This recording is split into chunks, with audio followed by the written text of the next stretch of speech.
I'm going to call to order the Washoe County Board of County Commissioners meeting for July 23rd, and we will start with a salute to the flag. Mr. Misford, can you lead us in the salute this morning to the flag? You, yes, sir. Well, I'll be Yes, more sir. than glad. Thank you. Yes, sir. Tell us when to start, sir. I pledge allegiance to the flag of the United States of America and to the republic for which it stands, one nation, under God, indivisible, with liberty and justice for all. Thank you. Thank you, sir. Madam Clerk, roll call. Good morning, Mr. Chair. Von Hartung, Chair. Present. Bob Lucy, Vice Chair. Here. Marcia Burke-Bigler. Here. Kitty Jung. Present. Jeannie Herman. Here. Interim County Manager Dave Solero. Here. Assistant District Attorney Paula Borelli. Here. I'm Nancy Parent, County Clerk. You have a quorum, Mr. Chair. Thank you, Madam Clerk. Mr. Manager, item number 3, public comment. Item number 3 is our public comment. Comments heard under this item will be limited to 3 minutes per person and may pertain to matters both on and off the commission agenda. The commission will hear public comment during individual action items with comment limited to 3 minutes per person, and comments are to be made to the commission as a whole. Thank you, Mr. Manager. Madam Clerk, would you call public comment? First up is Ms. Tammy Holtstall, followed by Mr. Vance Rushing.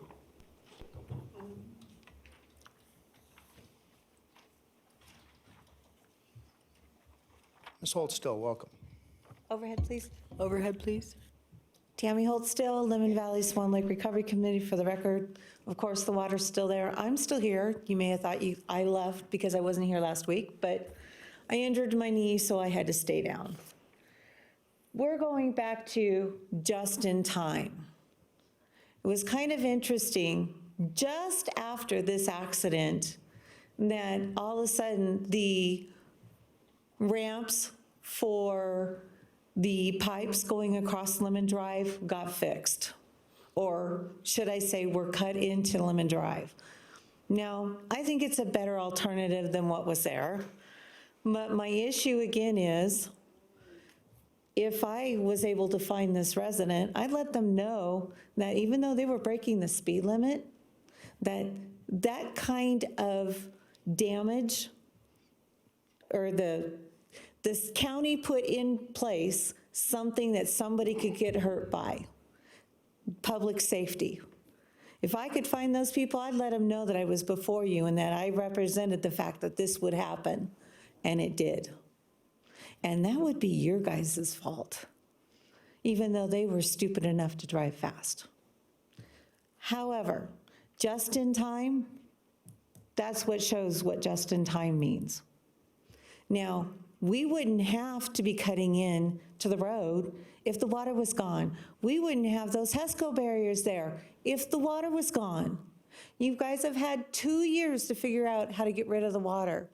Somebody said, oh, it would go away, and it only went down 8 inches in 2018. Now, it's gone down faster this time, and I'd like to know why. It's gone down quite a bit. Of course, I didn't bring a picture. So nobody wants to answer questions. There's no transparency here. My issue is cutting into the road that is already seeping or weeping. How is putting a pipe in there going to prevent it from seeping or weeping more? Each areas where those pumps and those pipes are at is where there is seepage coming in from the lake. So cutting into it, doesn't that destroy the integrity even more?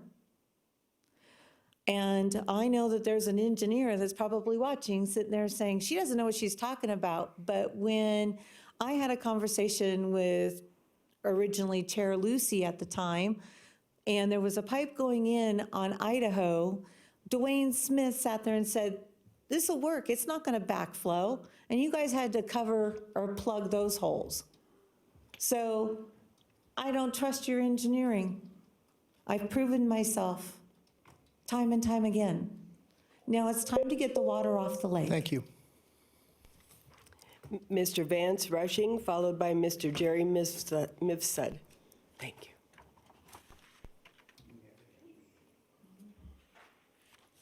Mr. Rushing, welcome. Good morning. Can I have the overhead also? It's still there, okay. Again, the issue of the armed civilian populace. Apparently, trying to disarm the populace, no matter where, in the history of civilization, is about as old as man. Case in point, we have Aristotle. He lived from 384, born in 384 and died 322 BC, 300 to 400 years before Christ. And I doubt very much that AR-15s, AKs, et cetera, were in existence at that time. More like bows, arrows, spears, knives, swords. So, anybody who thinks that this is a recent development or recent effort, no. Okay? Then we're going to visit mass murders one more time, probably a few more times. But how many people think or believe that the Las Vegas massacre was the worst mass shooting in U.S. history? It wasn't. Go back to December, I think it was 28th of 1890, to a place called Wounded Knee.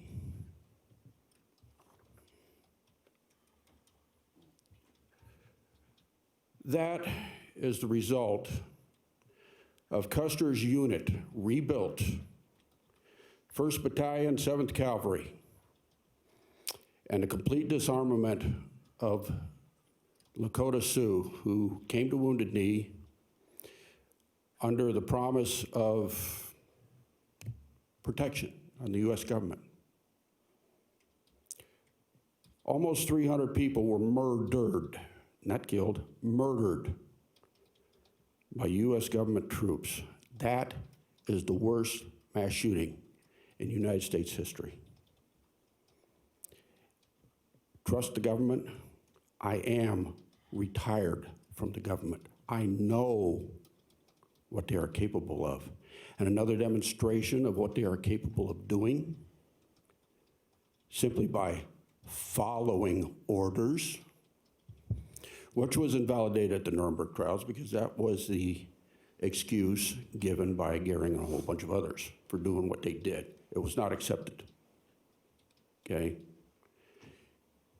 Anybody in the legislative branches who calls for the disarmament of the civilian populace of any firearm,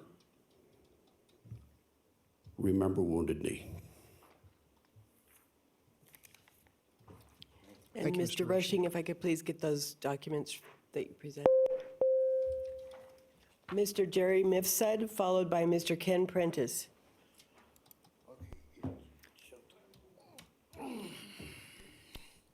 Welcome, Mr. Mifsud. Good morning. Thank you again for leading us this morning. Thank you, sir. My name is Jerry Mifsud. I am so proud to say that we pulled off a great senior event, July 14th in Paradise Park. I have Commissioner Jung to thank, who opened up the event 15 minutes late, and she was just fantastic. You know, Kitty was extraordinary in this event. I was late, not her, by the way. There were a lot of poor people within the group of people that appeared, and Kitty went around and helped them out by getting items from the food truck. I can't thank her enough for her generosity and her humanitarianism. But I'm here to talk about something else. I only have so long. I'm going to engage a district attorney afterwards. I did have someone who is part of your Washoe County Senior Citizen Advisory Committee, who went around and said the most disparaging, very concerning things about me and the event, and impeded my ability to get the right amount of people in that audience. This person also engaged a commissioner here in these chambers after I was talking to that commissioner and said slanderous things about me. This person bullied me at the Sparks First Senior Citizen Advisory Committee with hand gestures trying to shut me up in promoting this senior event that I took place. Also at the sock hop that you had right down the way, yelling profusely at me in a group of people. Something has to be done. She has broken the open meeting forum, and you know what that's about. I don't know if it's appropriate or not to say Donna Clonce's name, so I won't say her name. It's terrible. It's terrible. A person of authority who does many good things has now cast a shadow over her own integrity. I want the district attorney to open up an investigation, and I want to be able to talk to him about this further, about bringing action and having her removed. I'm also talking to the city council. I have her removed from the same position that she holds with the Senior Citizen Activity Commission. This is not the kind of behavior that we want from people of authority. Again, she's done many good things, but she's cast a shadow over those things. Thank you, sir. Can I be led to the district attorney? You can work through the clerk. Okay. Thank you very much for your Thank you. time. Mr. Ken Prentice, followed by Mr. Sam Dene.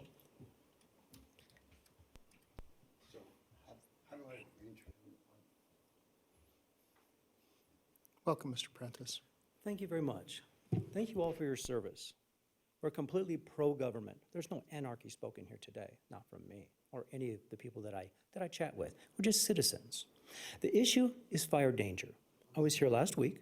I've spoken with different people inside of government. I went ahead and spoke with different people in law enforcement, getting their opinion. What should we do about the Washoe County Regional Shooting Range being closed to the public 40% of the days that it's operational? The range is now open 7 days a week. 7 days a week. But the public, responsible shooters like myself, who do not want to cause one spark, can't get in there Tuesday, Wednesday, and Thursday because it's utilized only by FBI, DEA, ATF, Homeland, and so on and so forth. Now, according to Eric Crump, who's, I'm trying to get this right, is the manager or director of parks and so on, is very knowledgeable about this and has spoken with different people in perhaps some of you, and also in county government and management and so on, about this issue. You told me that last year, the regional range lost about $40,000. According to BLM and the fire chief, it cost us just under $1 million to fight the teeny tiny Jasper fire. And we were very, very lucky as a community that the winds were not howling like they typically are in an afternoon. We're at 30, 40 miles an hour. I've spoken with people who live in Spanish Springs who saw that fire coming down that hill and know how lucky they were because one little spark. Now, the shooters from last weekend were kind of irresponsible. I'm not here to defend them. We cannot keep everybody out of the woods. If the BLM steps up and says no one can shoot out there in the bush anymore, then we need to have this regional facility open unquestionably and immediately, 7 days a week for the public. Law enforcement has an area right down in Carson City. The Nevada Terrorist Activity Club, whatever you call it, we need them, okay? They also have NHP down there. There's shooting ranges down there. I was out at the range the other day, and people drove from south of Carson City all the way up here, 100 miles plus round trip, because they didn't want to shoot in an area where they might cause just one spark. And cause what? Another $1 million, $15 million cost? Who knows? We could wipe out entire communities. We're law-abiding citizens. Just by definition, law enforcement, every one of them are target shooters. They have to qualify with their firearms. We need them to keep their skills up and so on and so forth. We have another range across from the sheriff's office, across the freeway, Dandini. That's not open necessarily to law enforcement shooters, but we could change some things. FBI could take over the Carson range. Down there they had a range master who shot himself, accidentally of course, not throwing rocks, but, right? So we need to have action on this. We have thousands of shooters. I have someone from the sheriff's office, from renosparks.org, who has said they will volunteer and take care of everything for us as far as volunteer coordination. Thank you, I'll be Mr. sending Prentice. emails to everyone today. Thank you for your time. Thank you, Have a sir. good day. Mr. Sam Dene.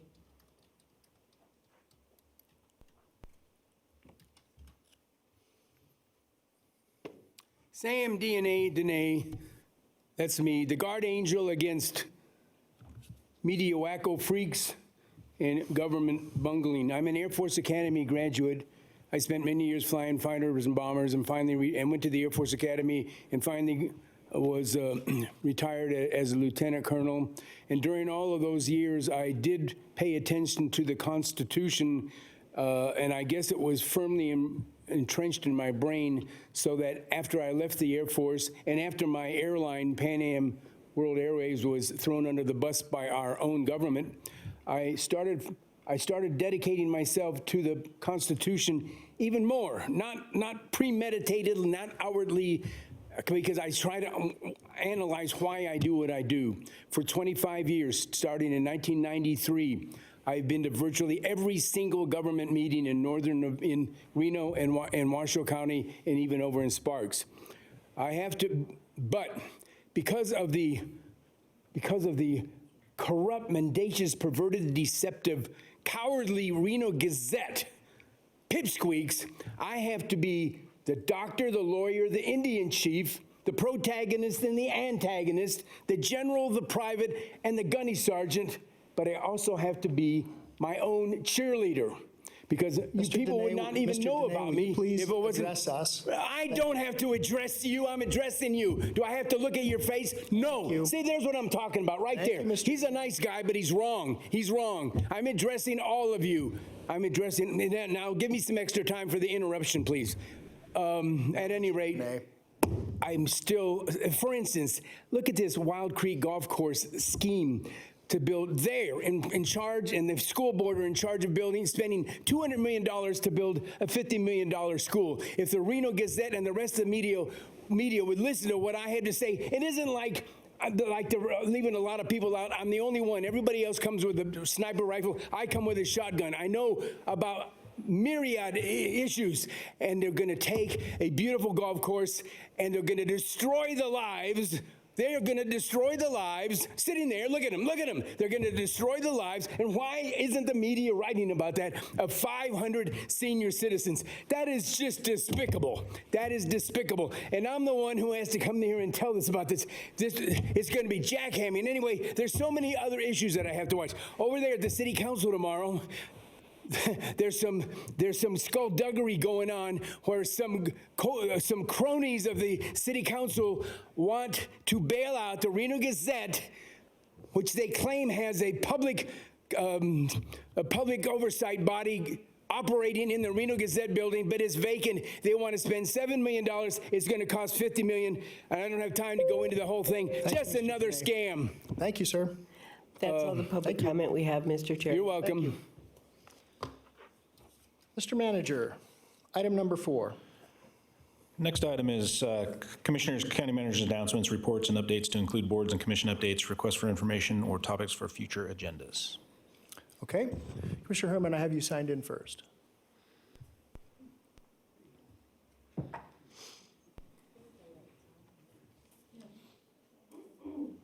Okay, we got it.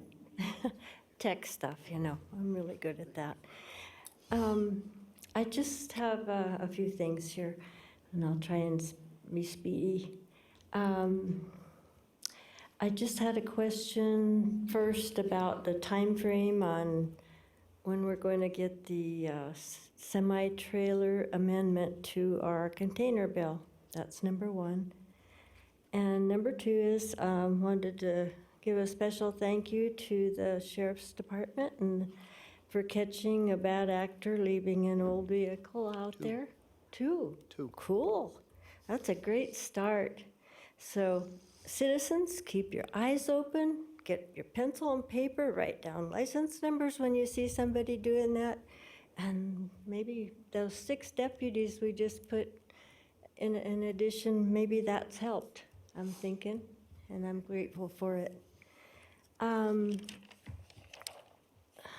All right, and then another question, the Second Amendment sanctuary, just wondered when it was going to be on the agenda.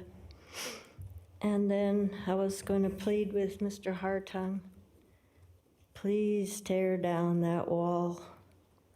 Anyhow, that's that. And then thank you to the road crew for getting the road smoothed out a little bit out there on Winnemucca Ranch Road for the boys camp and for air sailing events. So they really appreciated it. All right, so this issue is, I wonder if we could find out if there's a possibility that audits are done on voter rolls. When I was down in Las Vegas for the conference, it was more than one person in the voting machine business that kind of indicated in a serious manner. It really upset me, but I thought, we got to do something about this if it's true. I'm kind of thinking we need to do an audit because they have indicated that our voter machines are fine. It's our voting rolls, our records that are not adequate. So I'd sure like that researched before the election. So I think that's all I have for right now. Thank you very much. Okay, thank you, Commissioner Herman. Commissioner Lucy, Vice Chair Lucy. Thank you, Mr. Chair. Just a couple things, a couple requests I have this morning. I did have received a couple emails in addition to the discussions that we've been having here in regards to abandoned cars and RVs in the north part of the community, in the county. We're also seeing that extensively in the southern part, down in Washoe Valley as well, outside of Washoe Valley and up towards the east part of the county. So I'd like to see kind of a report on that. I know currently our code, as it pertains through code enforcement, if it's on private land and it's not public land, there are some challenges about how it's declared a nuisance, if it's just abandoned and different things like this, and I can show some different things. But we have $100 for the first offense, $200 for the second offense. So it's really not an established. So I'd like to maybe go back and look at some of that policy and how we're addressing some of those RV dumping nuisances and within those areas. And another portion would be discussion about timber, the lodge up on Mount Rose Highway, and how we're finally getting that torn down as a nuisance, but that's kind of taking its time, and how we get along with those things and kind of incentivize these individuals to get that stuff taken care of in a timely manner. So I'd like to look at that. I would also like to have a further discussion about the regional shooting range and what we're doing with that, and how we can look at that a little bit differently in operations style, because as a shooter myself, it is a challenge to try to go out there in certain parts of the week and shoot and not be able to do that. And maybe during high seasons, prior to hunting season and different things like that, we can look at maybe some different coordinated hours. And then the other thing I would like to look at is Southeast Connector speed limits. I know for once the RTC completed that project and turned that portions of the road back over to the entities in which it lies within, those entities control the speed limits. The City of Reno has a chunk, Sparks has a chunk, and Washoe County has a chunk. But I'd like to go back and maybe do some regional discussions about how do we really increase that, because at 45 miles an hour on the Southeast Connector is a challenge. It doesn't serve to be very fruitful for anybody to utilize. So if it's not within a residential area at that time, maybe we can increase that speed limit or talk to Reno and Sparks how we go about doing that. So those are just a couple things I'd like to look at. Thank you, Mr. Chair. Thank you, Vice Chair Lucy. Mr. Solero, would you like to chime in next? You're up next, but Commissioner Burke-Bigler would also like to speak. I'll go at the end, thanks. Okay, Commissioner Burke-Bigler. Thank you, Mr. Chair. I would like to know, I think I've asked this question once before, Mr. Manager, but excuse me, I'm sorry, I'm losing my voice this morning, and there are a lot of people happy about that, by the way. I want to know, what's the county's role going to be in assuring that all of our citizens are counted in the census next year. As you probably saw in the Gazette this morning, there was a big article about the governor's commission that he's put together. And I am curious, because it's so important for everybody to be counted, it means dollars to us here in the county. And so I think it's extremely important for us to be on top of that. And I don't know if we ever discussed, I don't recall ever discussing who is actually going to be in charge of that from the county's perspective. But I really think we need to assign somebody to work directly with the governor's team and see if we can't figure out how to make sure that Washoe County is on top of that issue and counting everyone who is countable for the census next year, because it is going to mean extra dollars from the feds and possibly from the state to the county. And additionally, as it happens, Commissioner Lucy, I was actually going to bring up the Reindeer Lodge, is that what it's called, up on Mount Rose Highway. I drive past the thing. Last week I was in Incline Village 4 times, and there's been no work at all. I mean, he did start with good intentions, but I haven't seen any activity up there in weeks, a long period of time. I haven't paid close enough attention to tell you exactly how long, but it's a long period of time. So, Mr. Manager, I would like it if you could look into, or have someone look into why he's not following through on the commitment he made to us to tear that down. Thank you. That's all. Thank you, Mr. Chair. Thank you, Commissioner Burke-Bigler. Oh, excuse me, Mr. Solero, so I'll go and then you can go last. Perhaps you and Mr. Smith can get with me and tell me where we are on Silent Sparrow, whether, I know that we were talking about some speed control devices, whether there were temporary speed humps, but I'd still like my stop signs. I would also like to have the conversation, and perhaps I need to talk to legal about this, but maybe legal can just give us a briefing on an agenda item about deed restricting Wild Creek, what's left of Wild Creek, and turn that into a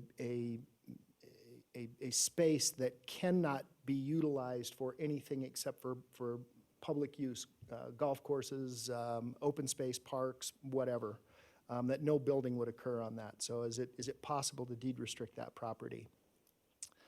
I also had an opportunity yesterday, and if you have not done this, it is I would really advise that you do this. I got a chance to tour 3 schools with the Washoe County School District. I got to see the soon opening Desert Skies Middle School. I got to see Sky Ranch Middle School, and then Nick Polakidis Elementary School in the south. What I have to say is I was wowed by the level of infrastructure, the digital infrastructure that goes into those schools.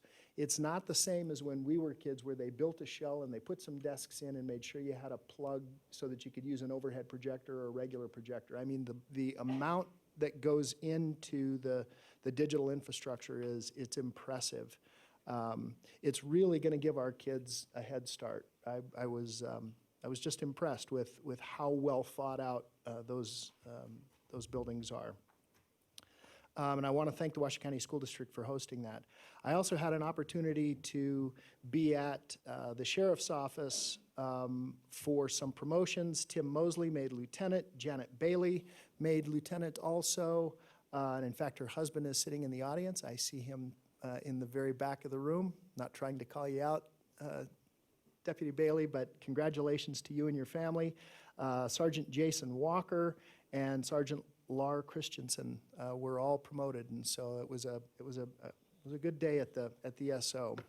And then, least I not forget about this, Mr. Manager, maybe we can bring back a joint discussion with the regional shooting facility about how law enforcement might be able to co-locate themselves in using the range over on Parr. Maybe there are some that can use that, and try to figure out that Tuesday, Wednesday, Thursday closed schedule for law enforcement alone. I'd like to have the conversation as to why we have a regional shooting facility and yet it's not open, at least a portion of it, at all times when it is open to the public. Automobiles in Sun Valley also. Mr. Manager, can we follow up? As I drove by, I think it was Mineral Lane yesterday, there was a bunch of them. And then there's also another one out on Highland Ranch Parkway. There's a truck that's been stripped, that's just been sitting there, and it's been sitting there for a while. And then that's all I have. Did I trigger anything for anyone else before Mr. Solero chimes in? Okay, Mr. Solero, you're up. Thank you. Thank you. I just wanted to make sure that everyone was aware that the next regularly scheduled Board of County Commissioners meeting will not be until August 27th. That is the date for the next regularly scheduled meeting, so I want to make sure the public was aware of that. Thank you. Okay, thank you. Okay, Commissioners, I see no one else signed in. Mr. Manager, let's go to the consent agenda, item number 5. Yeah, that takes us to our consent agenda, items 5A through 5H12 this morning. Okay. Commissioners, any questions on any items in the consent agenda? Anything that needs to be pulled? Okay. Mr. Chair, Commissioner Lucy. motion to approve the consent agenda as drafted. Okay. I have a motion by Commissioner Lucy, second by Commissioner Burke-Bigler. Let me take public comment. Under public comment, Madam Clerk, would you call public comment? Mr. Sam Dene. Mr. Dene. What item would you like to speak on today, sir? Are you inferring that I can have 3 minutes on each one of these, or what? Or do I have to speak 3 minutes for the total 27 items? 3 minutes. 3 minutes on the whole thing? 3 minutes. So that means, does it seem, I'm not trying to be argumentative, doesn't it seem that I can speak on all of them then? Or maybe he just, for his own personal, maybe he's really concerned about what I'm going to talk about, and that's why he wanted to know so he could turn to that page and oversee it. Wow, that would be a first. Just kidding. At any rate, I'm here to speak.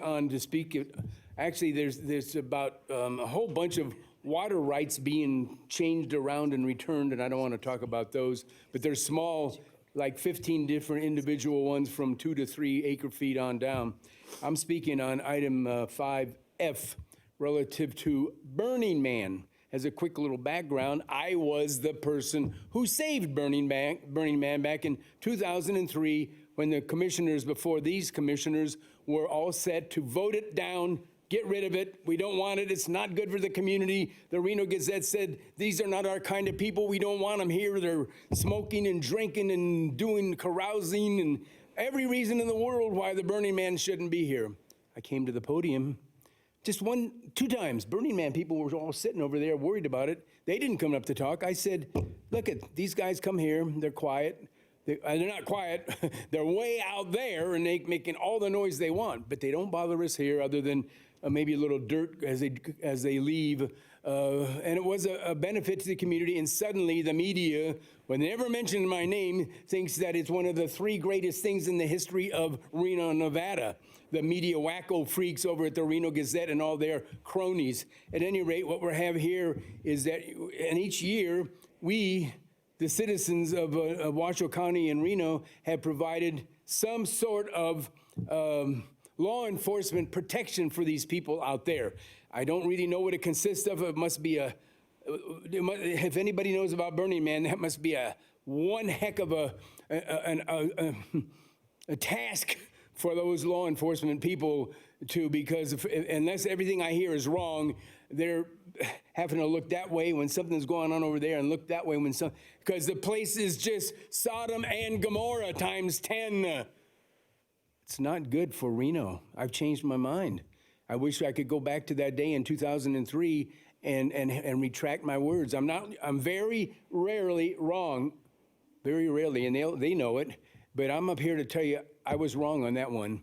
I was wrong. I'm ashamed that Burning Man is here. And by the way, they never even thanked me for saving them. Not one. Not a statue, not a Burning Man. What do you call that, an effigy or something of me? At any rate, thank you for listening, and I approve of that money. Thank you, Mr. Dene. Okay, so we have a motion by Commissioner Lucy, second by Commissioner Burke-Bigler. Commissioners, is there any discussion on the consent agenda? Seeing none, all those in favor, please signify by saying aye. Aye. Any opposed? And Commissioner Jung is away, but has signaled in the audience that, is that legal? She signaled as a yay. Okay. I believe that carries unanimously. Thank you. So before we get to item number 7, Mr. Manager. What about 6? Oh, 6. Excuse me. Thank you. Keeping me on track. Oh, my goodness, thank you so much. That's kind of important. I want to correct myself. I wanted to thank Sergeant Bailey. I apologize for saying deputy. I apologize, Sergeant. Thank you so much for being here this morning. Okay. All right, I have corrected myself. And then one last thing, we also have in our midst this morning, we have Judge David Hardy, and I'd like to thank you for coming, Your Honor. Mr. Manager, item number 6. All right, item number 6 is an update from Ms. Heather Rentschler from Ralph Anderson Associates on the recruitment of the county manager. So, Ms. Rentschler, nice to see you. Thank you. Good morning. Are you enjoying the cooler weather here as opposed to Sacramento? Yes, of course I am. So thank you. Can you hear me okay? Yes, ma'am. So good morning. Heather Rentschler with Ralph Anderson Associates, and I'm here just to give you a general update. As you know, the search is underway, and we are in the process of receiving resumes and inquiries. Ads are out in a variety of publications, and there are phone calls coming in and nominations and things of that nature. We had initially asked to close the search on this Friday, the 26th, but with your schedule not meeting in August, I would like to go ahead and extend the application period. There are still candidates and inquiries coming in. It won't change the overall timing of the search, but it'll just allow me to respond to those additional inquiries. There are scheduled items that we'll be bringing back before you, and that will be some more specifics on timing. So I'll come back at a later date with those details. But today is just really just a general update, just to let you know that there are candidates that have expressed interest, that have already applied, or are in the process of considering applying.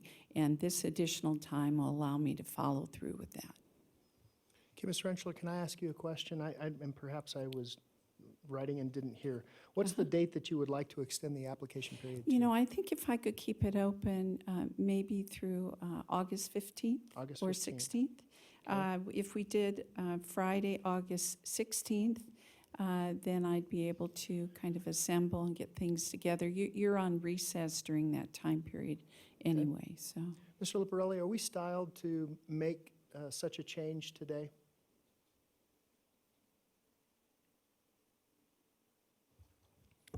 Mr. Chairman, your agenda item does contemplate direction to staff, and it's my recollection that the board has delegated quite a bit of the administrative process of this to the county staff. So in a direction to staff sense, you could signal to your staff what you want. It wouldn't be binding legal action because that's not on the agenda, but the staff can take direction from what the commissioners indicate. Okay, so we can't take a motion and run through that, but we can just give general direction that we seem to be okay with extending the application period.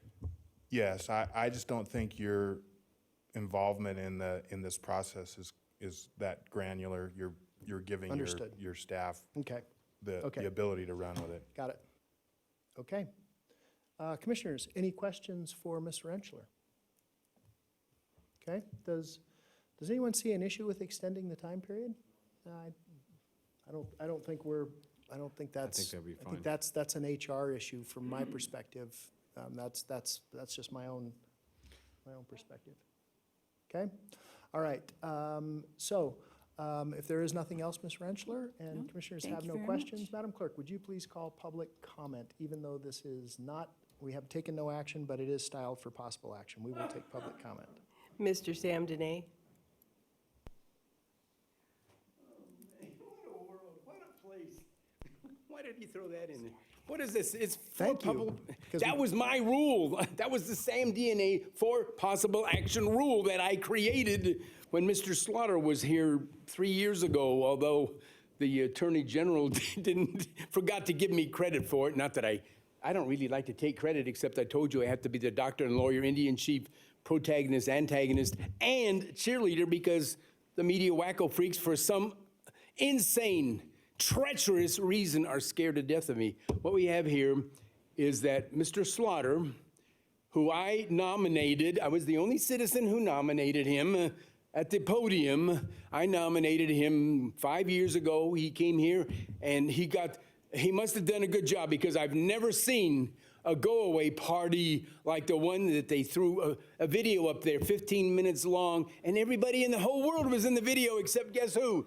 The guy who nominated John Slaughter. But I digress on that thing. I have a record of nominating people both here and over at Reno. Over at Reno, I've nominated the last chief of police. I nominated the last fire chief. I nominated the previous chief of police. I basically nominated the city manager over in Reno. And I nominated, and I'm the only one who did that. I'm the only one who comes to the podium and does all this nominating. And I don't want to make another enemy because I've got more than enough enemies. Actually, my motto is if I don't make at least 5 enemies a day, it's probably been a wasted day. At any rate, over in Reno, I don't know how much they're paying for this job search to go outside for people, but over in Reno, I've saved them probably $500,000 by telling them, he's a nice smiley face, let's not have an outside search. Let's just do it inside. Jason Soto is a good man over there. I nominate him, and whatever else. I saved them all that money, and I don't know how much we're paying for this, but I just think an internal search, there's bound to be some people in this organization who know. I don't remember the last time somebody from outside was brought in and did a better job than the people internally could have already done. I don't remember that happening. I just think that you should keep this search internally. The young lady, Heather, didn't mention if she's got 50 people already calling in and getting airline tickets or have no people. She didn't mention how many people. She said, whatever. At any rate, I think you should just go ahead, maybe give Heather the direction to just make the search internally. And I'm not specifically speaking for Mr. Salerno. I'm just saying Thank you, Mr. internally. Denay. Thank you for explaining the reason why this is thus and the reason for this thusness. All right. Item number 7. Mr. Manager.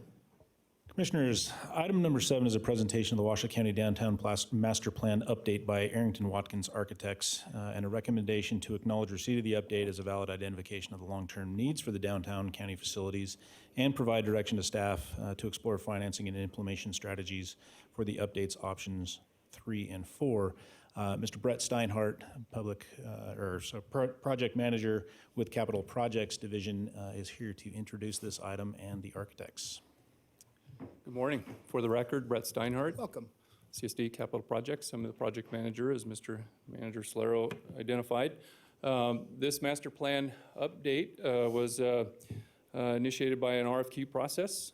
We selected Arrington Watkins and CGL companies. And I'd like to specifically introduce Mr. Peter Sangiorgio with Arrington Watkins and specialty consultant Chloe Jaco with CGL Group, and they'll be giving you a team presentation. Thank you. So, Commissioners, before we start, here's, this is too important to us, and I know Commissioner Lucy has worked hard on this, and I'm going to pretty much take my hands off the wheel here because this is really his movement here. But I'd like not to time this presentation. It's too important. Allow them to just move through the presentation. If you have questions, chime in. Ask them the questions when you have those questions. It doesn't have to come through me. You don't have to ask to speak.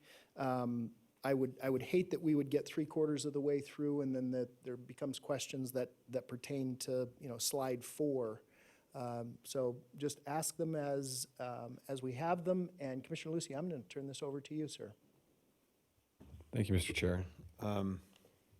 Just a little, obviously, as Mr. Steinhardt pointed out from the capital projects, this is something that this commission has been working on continuously for at least 3 years. But I know from a number of perspectives in the county, this has been some sort of a process for at least 6 or 7. This is a kind of a discussion and a culmination of needs and assessment of what we need to do and looking at our properties and our assets as the county holds and making our county assets work functionally for us and be a little bit more of an efficient process versus a deficient process in the sense that we have scattered, siloed individuals throughout the county. And so I'm excited that Arrington Watkins is going to provide us a little bit of a detail of the master plan update today. And so what I'd like to do is have them go through the details and kind of walk us through the basic needs and assessment, but as it pertains to the county as a whole, how we got to those, and really kind of the historical background of how we got from where we were and where we really need to get to based upon the facility needs, where we are with the construction costs, replacement costs, those kinds of things, and then kind of the social aspect as it pertains to the community, really providing a community center. So with that, I will turn it over to our guests. So Commissioner, Commissioner Lucy, do you mind if we chime in? Sure, yeah, absolutely. at I any think that's the time? best Okay, way we thank need you, to do sir. this.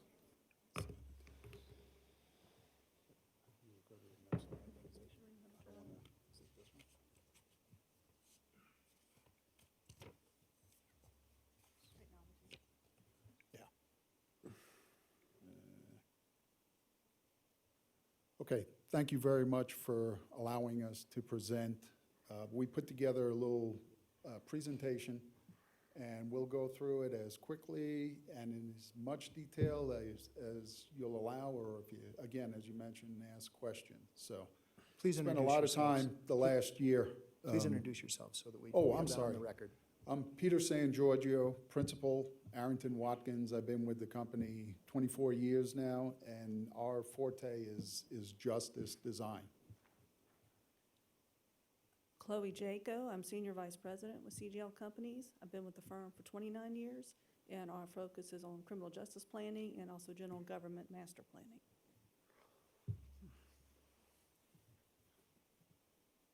So first thing we have to do is try to figure out how to go to the next slide.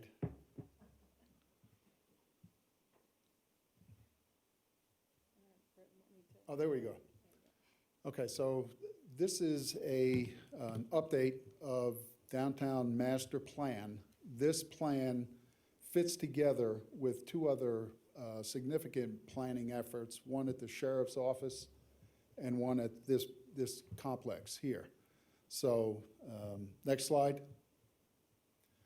So first, we're going to go through a little agenda. I'm going to give you a brief description of what a master plan is, some of our data gathering processes, and the identification of the problem, some needs assessment results, and some facility condition information that I think is very important for long-term security assessment and some of the things that are lacking in the current downtown area. And then we'll talk about 4 options that we've identified as potential means to address growth. So, next slide.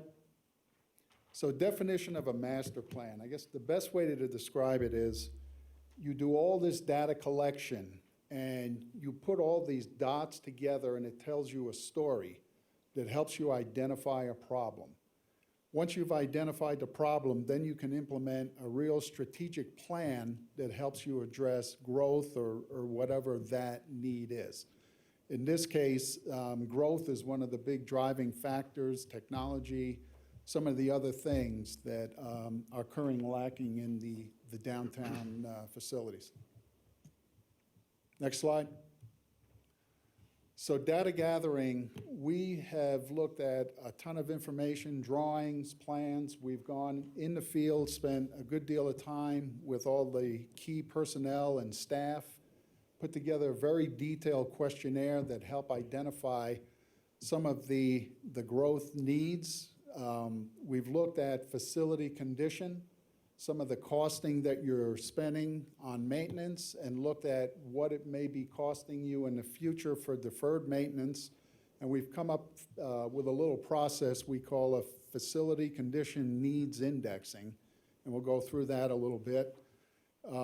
We've also looked at criteria, identified measurable metrics for where you are to where you're going to be in the next 20 years or so. And then we formulated some site development concepts. Next slide. So the statement of the problem. The statement, currently you're at about 500,000. By the year 2040, it's estimated that the Washoe County could grow to 700,000 plus. Case filings for court, you're roughly 18,000, 19,000. That can grow to about 23, 24,000 by the year 2040. Your staff, currently there's 858 staff, and the potential is that that could grow to 1,150 by 2040. Your physical plant is 290,800 square feet, and potentially that could grow to about 420,000 as future needs. And then parking. Parking is a huge challenge.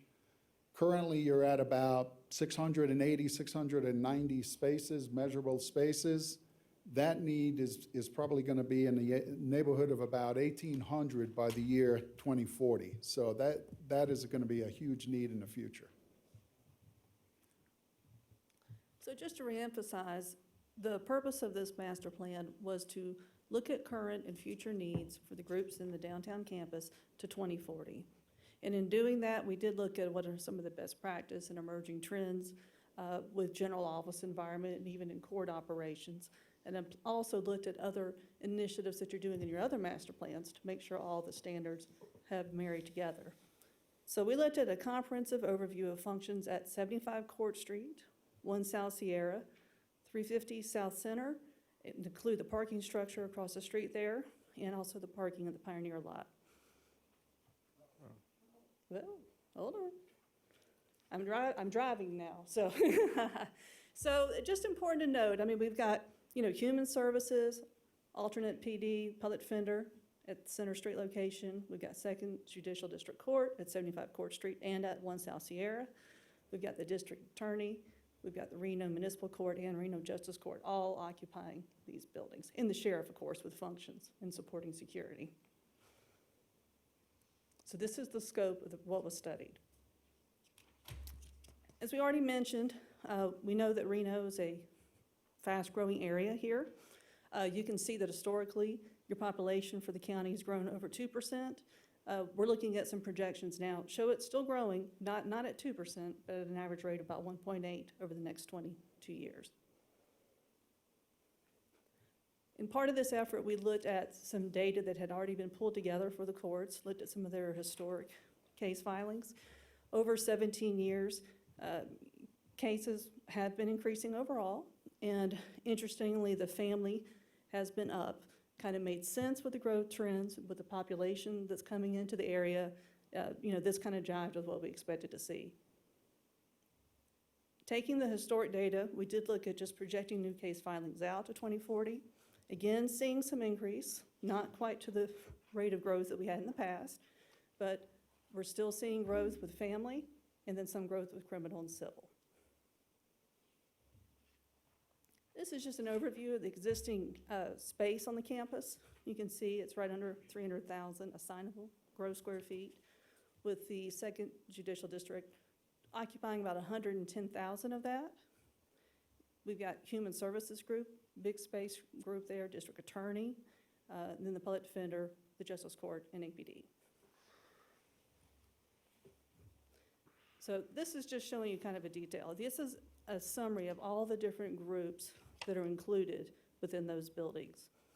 And as part of the kind of data analysis, the interviewing, and the projection process, we met with each of them. We kind of looked at various models. We tried to get an indicator as to which groups are growing, which groups are growing faster. Some groups aren't growing. Some functions are changing, but this just kind of shows you a summary. But overall, there's around 850 county staff, whoops, and now that I'm driving, there's about 859 staff growing, as you can see, whoops, good Lord, this thing is so sensitive. There you go, growing to about 1,100. Now, of that total, some of the areas that has pretty significant growth, Human Service Agency was one of them, followed by the courts.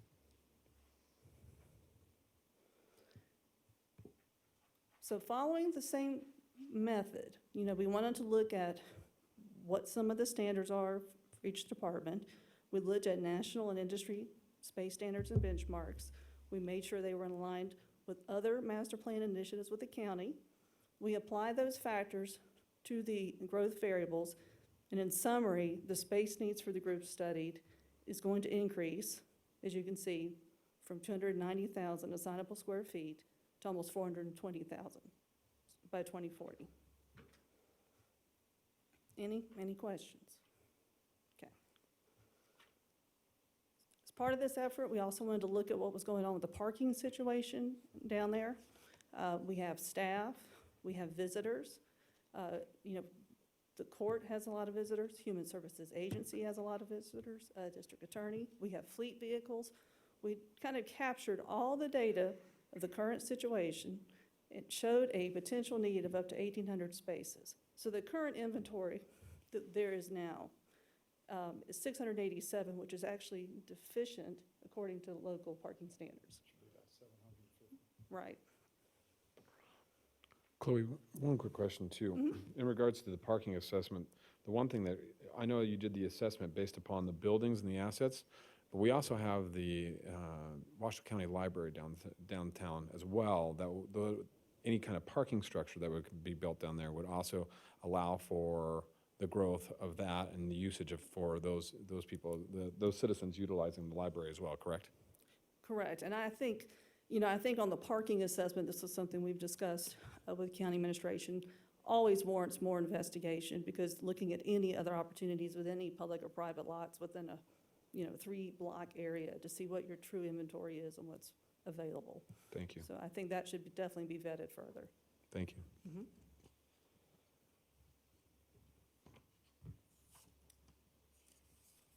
So this next slide is a demonstration of what we looked at as far as facility condition assessment.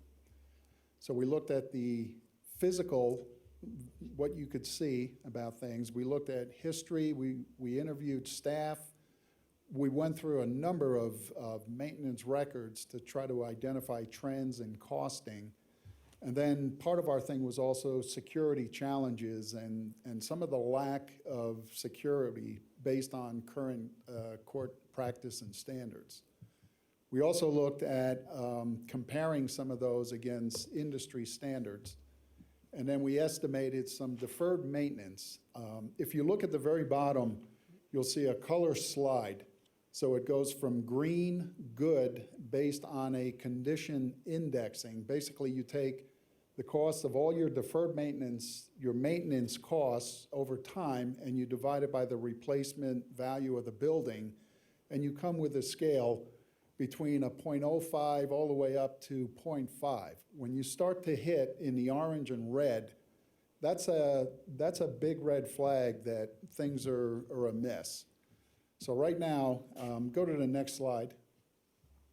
I'm not going to go through this. This is a little bit more than we probably need to go into for this presentation.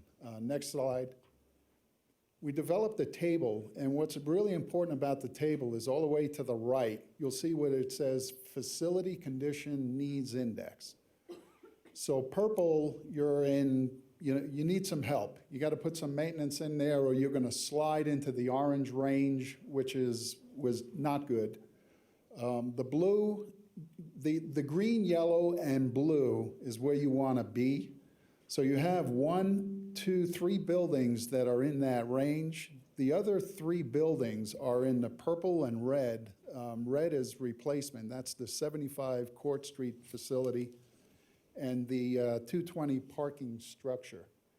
So based on our condition indexing, those two buildings are ready for replacement. Now, Peter, one of the things we did, Peter, one go second, ahead. really quick. You said 3 buildings were in the good. I only see 2. What are the There's- third building? The purple and the 2 reds are in the not-so-good range. And then the yellow, Correct. is Which that would be orange? The which would Liberty be the Center court- one is orange, so that's also not in the great range. I'm sorry, it should be 4. Thank you. And while we're interjecting here, I see you have the historic courthouse. Yes. I'm hoping, and I haven't seen it here, but I'm hoping that there's not a plan to dismantle that, or, I mean, we've got to save that courthouse. That courthouse is Absolutely, we totally agree, and it's a what we've centerpiece in tried our to do, community. and you'll see the next steps are basically presenting options. We've tried to repurpose and try to extend the life of some of the buildings just by repurposing. We think that we can get a few more years of useful life. So if you go to the next slide. I'm sorry, and before I get to the options, we also wanted to talk a good deal about the security, some of the security challenges that we've seen as far as current court standards. So one of the challenges, there's no sally ports in the building. There's no 3 separate movement zones for staff, judicial, inmate litigants, and general public. And that's a big challenge. There's the potential to put the county at risk when an incident happens. And there's no ability to increase footprint to make those 3 separate zones happen in some of the buildings. And right now, the sheriff, kudos to the sheriff's office, they're doing the best they can as far as managing with staff rather than physical footprint and physical security. Some additional things are the ballistic glazing challenges that are now becoming common practice in newer court facilities, and also the standoff distances. So right now, Court Street, if somebody wanted to, they could drive down Court Street and cause some great harm to the old historic courthouse. So some of our options are looking at integrating things in a much more homogeneous, efficient campus-type setting, and you'll see that as we go through. So the next slide is going to be the demonstration of some of the separate zones that are lacking. So the green on the outside represents the general public movement. The blue represents the courtrooms. The red represents the movement corridors for inmates into a secured bailiff area. And then the yellow and the purple represent staff and judicial. So right now, the current court configurations are greatly lacking with these required security. And this is just a sample. This is not a court. This is something that we did as a 3-dimensional study. So the next slide is a sample floor plan. And again, you can see how the separate zones allow you to move the public, move your inmate litigants, judicial, and staff separately from one another in a safe environment. So next. So now we talk about concepts to address growth. So we looked at 4 options, and one of the key things is we understand that we're not going to be able to do a huge downtown renovation project overnight. So we had to look at some interim steps. Some of those interim steps are smaller to larger. Some of them, when you implement them, are going to end up staying in place, which means any future development is going to be smaller scaled than the large one that we're proposing. So if we go through option 1 through 4, option 1, you'll see, has the most intense interim steps, and they would remain in place, but it also yields the smallest courthouse. Option 2 yields the second smallest interim steps, but again, you'd also have a reduced future courthouse. Option 3 is about the same thing. Option 4, you would have the smallest interim step, but it would yield you the largest courthouse and the sooner. So now we go ahead. I have a question for you. So, Yes. looking at all of the options, I don't see, are we still contemplating a 3P process here, a public-private partnership? where Yes, we're- and as we go through the slides that show the actual aerial, you'll see those demonstrated. Okay, thank you. I'm sorry. So, and I think that's a good point, because there are a lot of ways and opportunities to address how you actually tackle a project like this. We're just trying to show you some options with what your projected need is, the best use of some of the facilities, and kind of understand what's the magnitude of the new need. So that's a whole other layer that needs to come in as, you know, what other financial opportunities are out there. So this is a key plan. Starting in the upper left corner, the purple is the North Tower, 1 Sierra. Yellow is the South Tower, 1 Sierra. Items 3 and 4 are the old jail and the current judicial chambers for 75 Court Street. The green is proposed open space or opportunity zones for development. 7 is your parking structures. The number 5 would be your new courthouse potential footprint, and then option 6, or color 6, is the additional Washoe County services. Human services. Yeah, human services, APD, PD. So the next slide, this is option 1. So option 1 looks at adding 2 floors vertically to 1 North Sierra, which is the tower. That would increase the footprint by about 58,000 square feet. And then option 3, the peach colored there, is a renovation of the old jail that could be used as useful court space. You would develop the future court, and the option 1 and the peach area are what we refer to as the interim steps, with the construction of a half of the parking structure, which is about 900 square feet, or 900 spaces.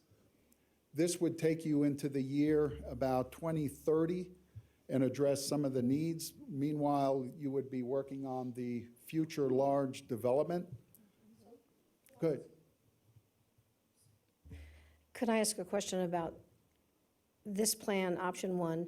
So I know that we're looking at, one of the major things we're looking at is some sense of a safer system for our judges and our staff, and for people who are coming in and out of the courthouse to not be in danger from criminals or whatever, or from a potential problem. I'll just tell you, my personal opinion is we are sitting in a position right now where we're asking for a future problem. Every time somebody shoots up something somewhere, I always say, thank God it's not us. And it's a big concern to me. So my question to you is, in this option, are we proposing to somehow, with the addition of the 2 floors, assure that our justices and our staff who are working in the courthouse are going to be protected? It improves security. It does not, it's not 100% a total solution. Thank you. So one of the challenges that we had is we had to do a pretty decent level of due diligence. We had to look at all the things, everything from just a small renovation to a large development, and then everything in between. So as we go through each one of the options, as we present them, we'll also give you some of the pluses and minuses of each, sort of, big picture. And if you have further questions, we can go into further detail. Thank you. But one of the minuses of this option is it doesn't really improve efficiency. And building 2, although we can do it, we looked into it with a structural engineering report to add 2 floors to the North Tower. Doesn't make a whole lot of sense because you're going to be moving a lot of people around. There's going to be a huge level of inconvenience. And we don't think that this is one of the better options. But we still had to do some level of due diligence and look at those things. So the next concept, option 2, In lieu of doing the North Tower expansion, we would just do 2 courtrooms in 1 South Sierra. We would renovate the old jail to have some new courtrooms, and we would do a renovation project of the judicial chambers so they could be interconnected. That piece does improve court security dramatically, but you still have some functionality in that building that's going to remain, that's not going to be up to current security standards.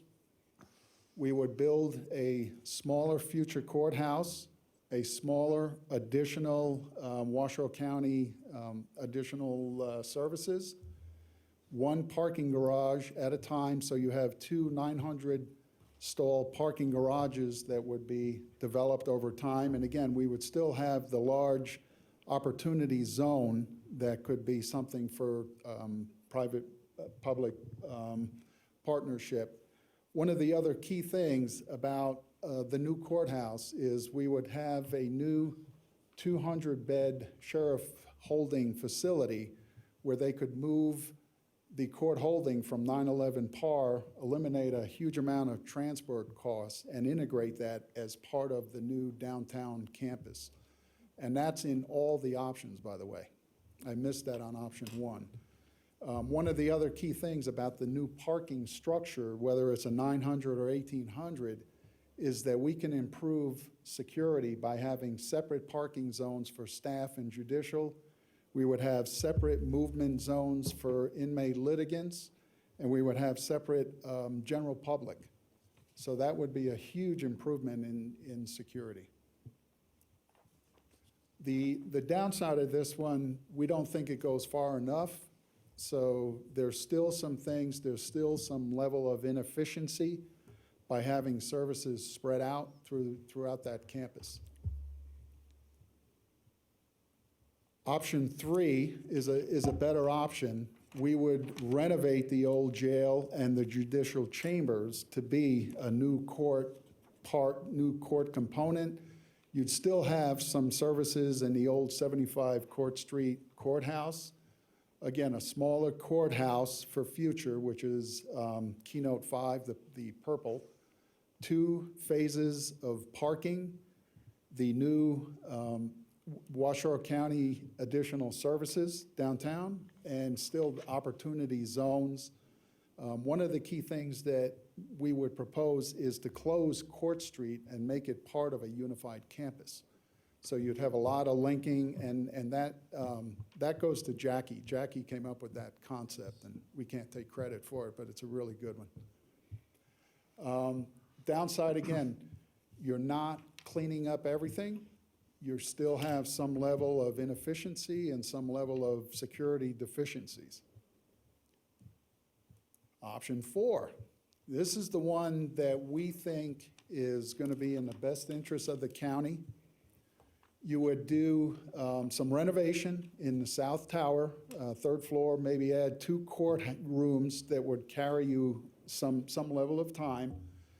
And then you would do a full-blown downtown new court facilities, new support functions, build out an 1,800-stall parking structure, and make that all a nice unified campus. You get rid of all the court security challenges. You increase high level of service and efficiency, which none of the options are going to do over time. And we would demo the old jail and the judicial part of the 75 Court Street, but we would leave the last 2 components, and you could restore that to a pristine type of historic court, and you could still have some level of functions inside that courthouse that could be some administrative type functions and whatnot. But this concept basically addresses all of the security, all of the accessibility, and really could provide a nice downtown anchor that currently isn't there right now. And all the options, it pretty much involve the county, all the options involve the county selling or redeveloping the 350 Center Street and the parking structure to the lot across from that. All of it would kind of bring it into this campus. All right. Go, everybody can, Chairman, you said open questions, right? All right. Go ahead, it's your floor. Commissioner John. Thank you. So in this plan is you're envisioning us selling 350 Center and that parking garage? Correct. So how would that help with parking at the Washoe County Library? This is what we're saying, these are all options. You could put a parking structure there as well if it's not determined as being too far away, but it would be open Well, for it would be too far redevelopment. away for the court, and then if you Yeah. put a parking, and then you eliminate the library parking and put it over at the court, it's too far away for the library. So I don't see that addressing the library parking issue at all. I do have a question. Staff is asking for a decision today on only two options. And in the staff report, it says you'll be back with two other master plans for both our jail, which is in heavy need of remastering and rebuilding, as well as for the administrative complex. So how can we make a decision on any option here when we don't have all of the information on the table of the prices of everything? Why is this singled out for today and not on the same day as the other two master plans? And shouldn't all of our master plans be integrated? If I may, Chair, for the record, this is, Interim County Manager Dave Solero. Absolutely, that's why we are bringing these forward, just so that we understand all of the needs that have been identified through our master planning process. We simply had this one ready to go. The other two are just about there. They are to follow very soon. The request from It's staff. actually over more than a month away. Well, yes, but the request from staff is actually to let you understand why we master plan, that we've studied this pretty good, that we've got a couple of potential viable options. But one of the things that all of these master plans throw into the mix are, can we afford this? And what is, potential delivery strategy for these types of things, all as a unit, not as one separate But you're individual. asking for a decision today before we've seen the master plans next month. So I think what we're actually asking for today is, direction for staff to move forward to start working through financing options and potential delivery strategies for all of our needs at Washoe County.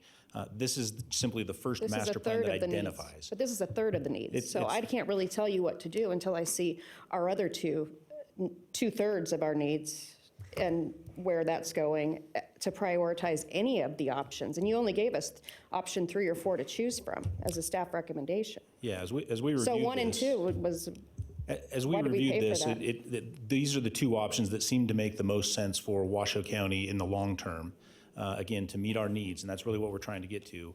but my point is, it's hard to make a decision of 1/3 of the project when we haven't seen 2/3 of the other 2/3, the other 1/3 to make 2/3 a majority of a project. No, I understand. Simply, and the decision doesn't need to be made today. I don't think it However, should be made today. We're Don't asking have enough for information. direction to move forward with But I do have strategies. some specific questions. We'll want to put that on the record. I don't think it should be made today. We don't have all the information for the rest of our master plans and how these all integrate together as well. This is 1/3 of a whole.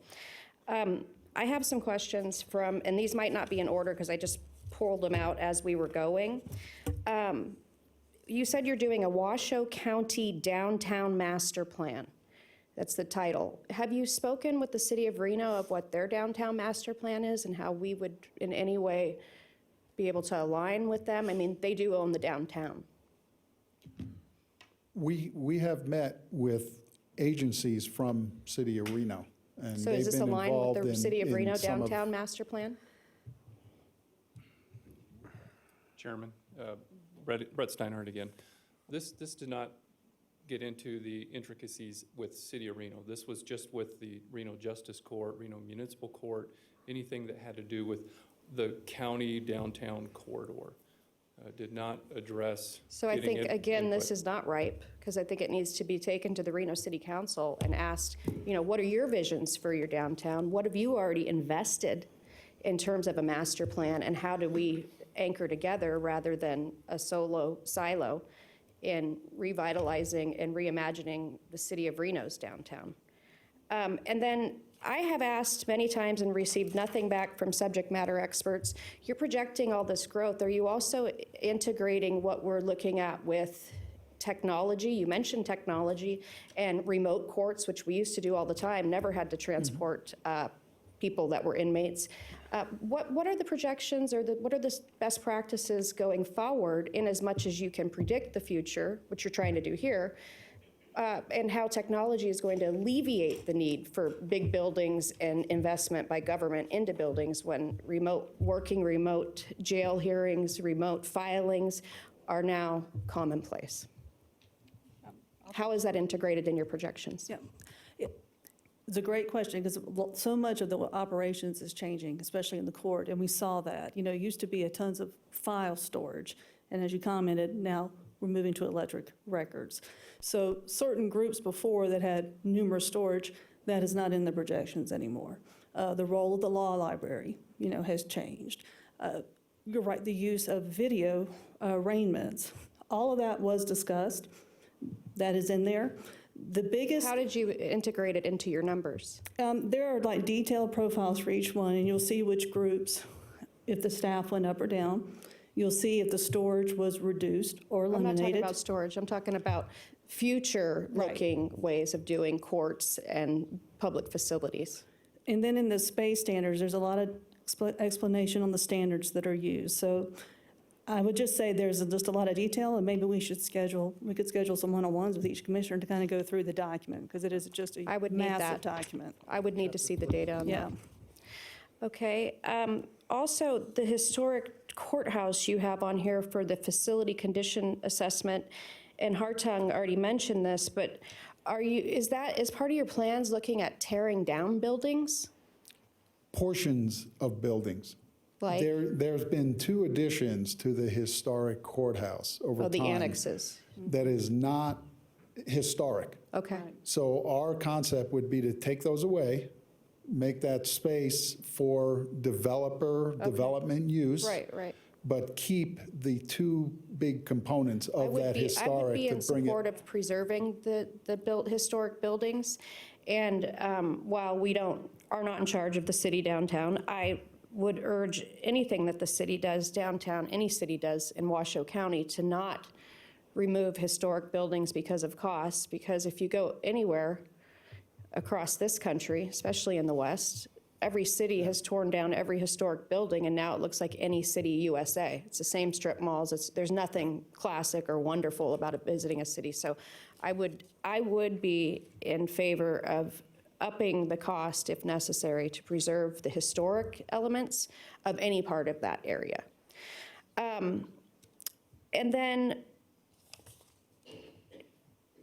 you said that, I do know this to be a fact. At One South Center, judges do have their own parking garage and staff. So what are you talking about judges needing at One South Center more parking? They're not secure sally ports in a sense. I agree, but there already is parking there in a parking garage. There is parking. Okay. And especially in 75 Court Street, where when they bring inmates in, judges can actually come face to face with inmates. But there's armed guards there. I mean, the Human Services Agency doesn't have that much protection, and I think that's a much more emotional place than. And we've identified that in our report as well. So. Good. And then the deferred maintenance this goes back to my issue, which is I have to look at all of my deferred maintenance and my CIPs and all of these master plans before anybody rises to the top, or even to choose an option. I just can't choose an option today without all the information or all your data on how you came up with these numbers. In the past, I don't know if this is still true, the city of Reno paid Washoe County for parking at the Pioneer Center lot. Are we still getting paid for that, or how is that working out?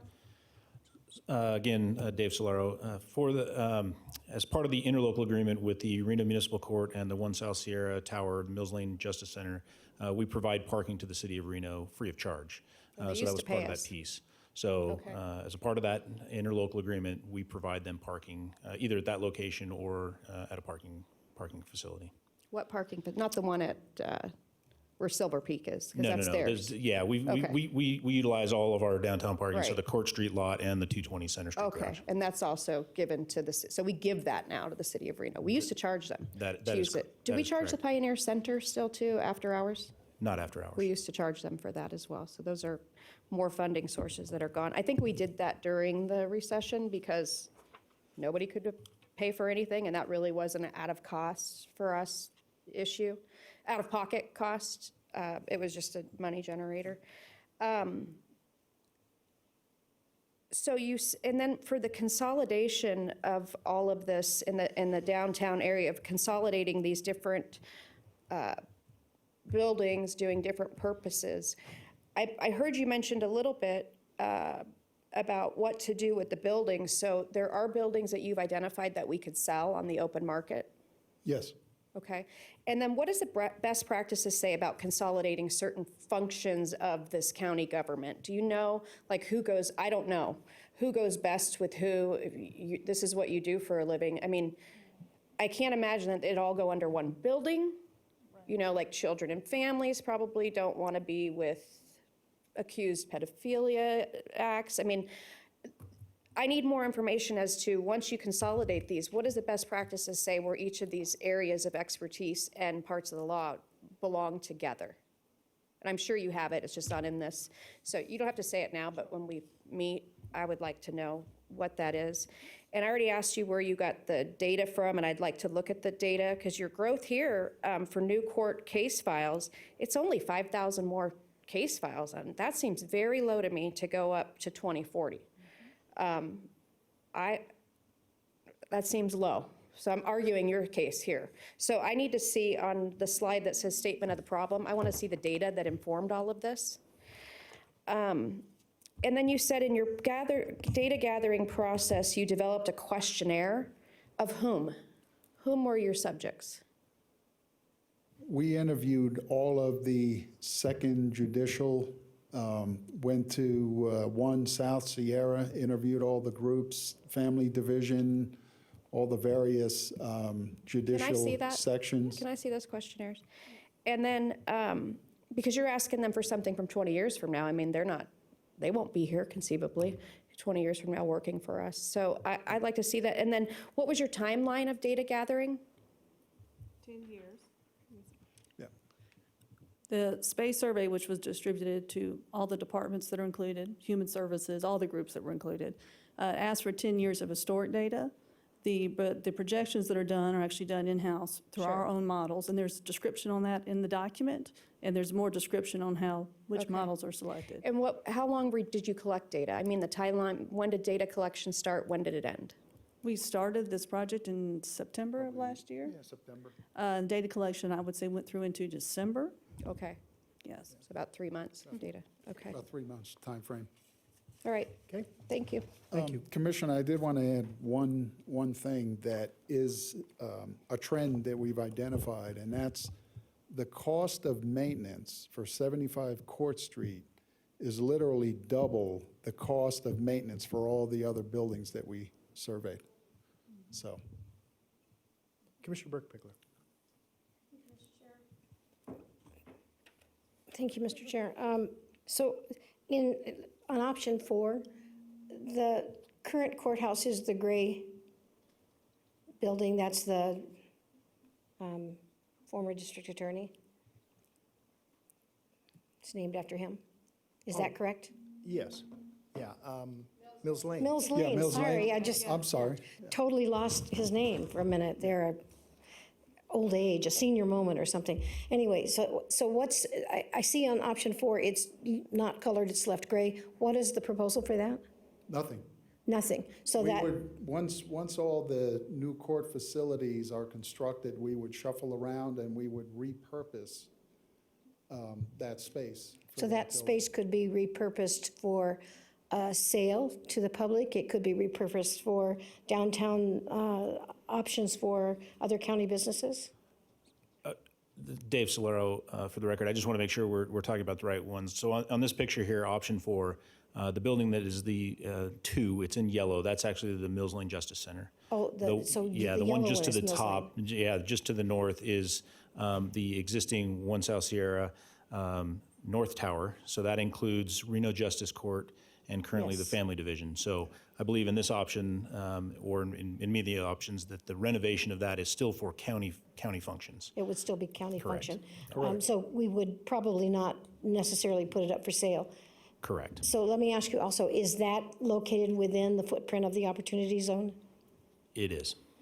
So is it possible, and I guess these are really questions for the county manager, is it possible for us to consider it as a potential sale to bring in money to the county?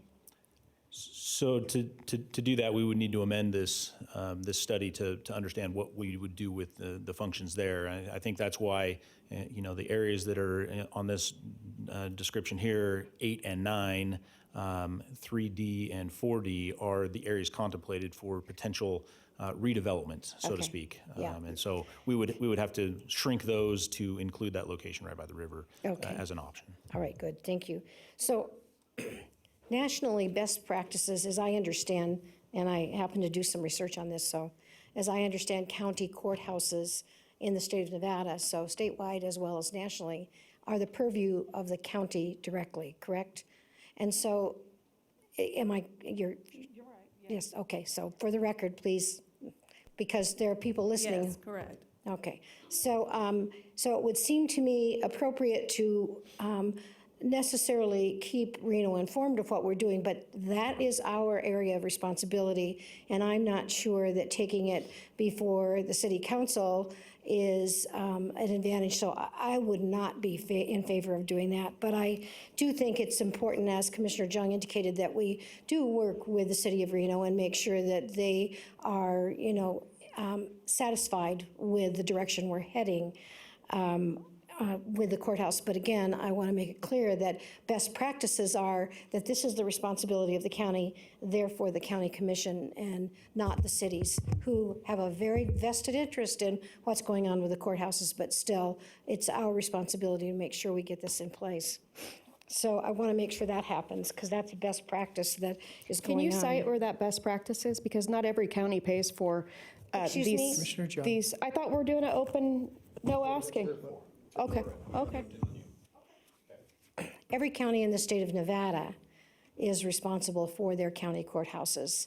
And from a financial perspective, every county in the state of Nevada is responsible for their county courthouses. And so I think it's important for us to remember that we are in Nevada and we're following Nevada law.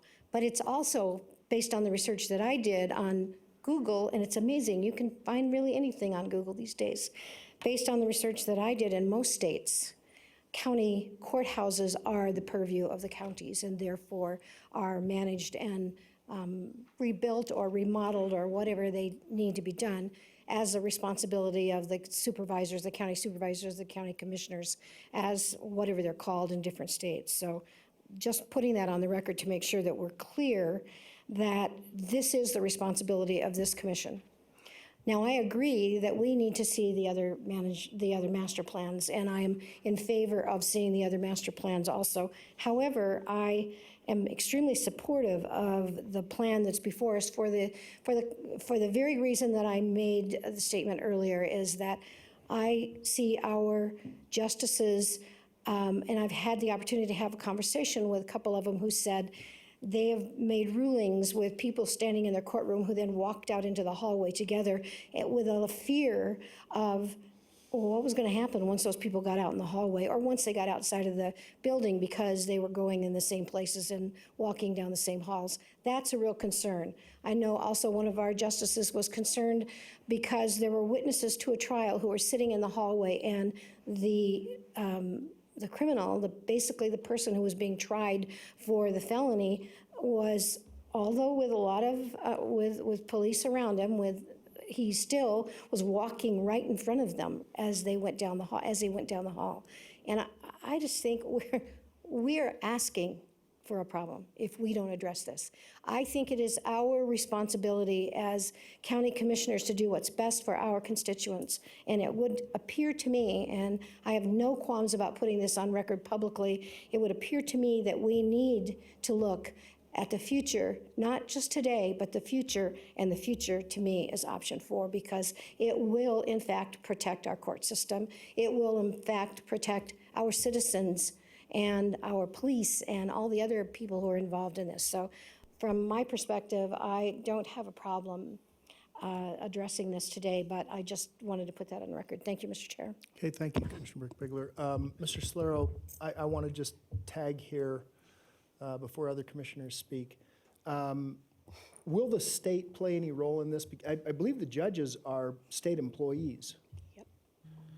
Correct. The judges are paid for from the state. Washoe County picks up the facilities and all the support. Is that by NRS? That is correct. Okay. All right. Thank you. I appreciate it. Vice Chair Lucy, you're up next, and then Commissioner Jung. Thank you. Chloe and Peter, I want to thank you for your presentation. I think it was very well thought through and very detailed. But I do have some questions in regards to, we talk about the sustainability of these courthouses and the continued security of these courthouses. But when we go through the discussions, one of the discussions I wanted to point out too is that the statement of problem that you didn't add in your discussion on your slide was there was another judge that was added through this legislative session for our family division. So we'll have an additional judge that we currently do not have a courtroom for. Is that correct? Yes, that is correct, and that's Okay. why the interim steps were striving to at least find 1 or 2 litigation spaces. Perfect. Thank you, Chloe. I appreciate that. And then another discussion I wanted to point out too is that when we talk about the parking structure at 220 South Center, we're not necessarily talking about 350 South Center and also 220, the parking structure, that we're not talking about disposing both of those properties, potentially disposing the office building, but maybe retaining the parking structure. There's a number of different options we've talked through, obviously with staff. And one thing I want to make sure that the public understands that this is not a full plan. This is not a final plan. This is just the beginning of a discussion of a long-term, and I completely disagree with my colleague over here in regards to this is a final. We need to have this is a starting spot in regards to a precursory discussion of how we move forward and how we identify. But in my opinion, this is probably the most important master plan as it pertains to this is the one that lies within the opportunity zone. 911 PAR does not lie within an opportunity zone. Currently, the 9th Street complex does lie within an opportunity zone, but it is a dated building that lives on state property, and we have a lease here at the 9th Street complex.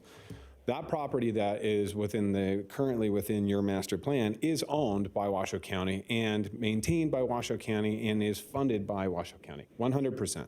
And so I think it's dramatically different in regards to how we address master plans as it pertains to 911 PAR and 9th Street, the 9th Street complex, because they are very different as it pertains to properties.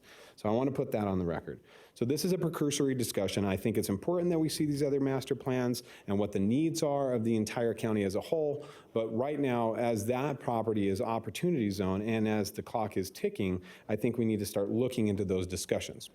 And Commissioner Burke-Bigler, one of the questions you brought up as it pertains to 1 South Sierra, if we were to go with any options, as it moves forward, some of the current regulations that were brought out by the Treasury Department as it pertains to opportunity zones is not necessarily that you even have to dispose of property in regards to retain the benefits of an opportunity zone property. You could, as the county, still retain the property and lease the property to a private agency, another public agency, but through tenant improvements, any tenant improvements that would increase the basis of that property would then allow for those that qualify that individual for the opportunities and qualification. So that's something that we can also look into. The county could become a landlord for a tenant potentially and allow for this growth within our own buildings, our assets. Once again, bringing the assets into a more functional capacity for us, allowing private investment to come in and upgrade our facilities, yet maintaining the revenue base from those. As Commissioner Jung pointed out, that was a concern in how we continue to, and one thing we used to do in regards to parking, and I agree with parking, we can make parking a facility that we can gain revenue off. They do that in quite a few areas. Charleston, I can't even think right now. South Carolina, when we were in South Carolina, Charleston, Charlotte, North Carolina. We looked at even Clark County, our government center down south, also does this and allows for the revenue collection down there. When we talk about this master plan as it being highly functioning, I think we need to talk about, and it would be beneficial to hear from all the department heads, but we talk about these departments coming together and working continuously. I know Human Services works continuously with the alternative public defender and the public defender and also the DAs as it pertains to many family court cases. I know that the DAs work with the alternative public defenders as they do prosecutions and different things like this. So to have all these individuals unified into one complex versus into siloed buildings, the DAs in the one in South Sierra, the judges in 75 Court Street, the alternative public defender and human services over on 220 South, 350 South. Those things make that challenging for conversations. Now, obviously, there's phones and technology to allow for this, but technological advances are phenomenal in regards to allow, but you still have to have the personal connection. That is part of the judicial system. That's how we've always done business here in our country, and it's continued process for the right of justice. People are going to have to be in the courtroom with the judges. We are not going to a full technological, at least in the next 25 years, I don't see it. And I may be somebody different, but that's fine. That's just my opinion. But I think technological advances are great. I think it's going to allow us to do a lot of things, but however, I still think we're going to have still the style of courtroom we will always have today. Have the people there, the jurors there. It's the only way that we have a ability to really approach justice. So, with that opinion, from that standpoint, that's why I think the Washoe County Opportunity Zone project, as we continue to look at those downtown projects, we're not looking at just a courthouse.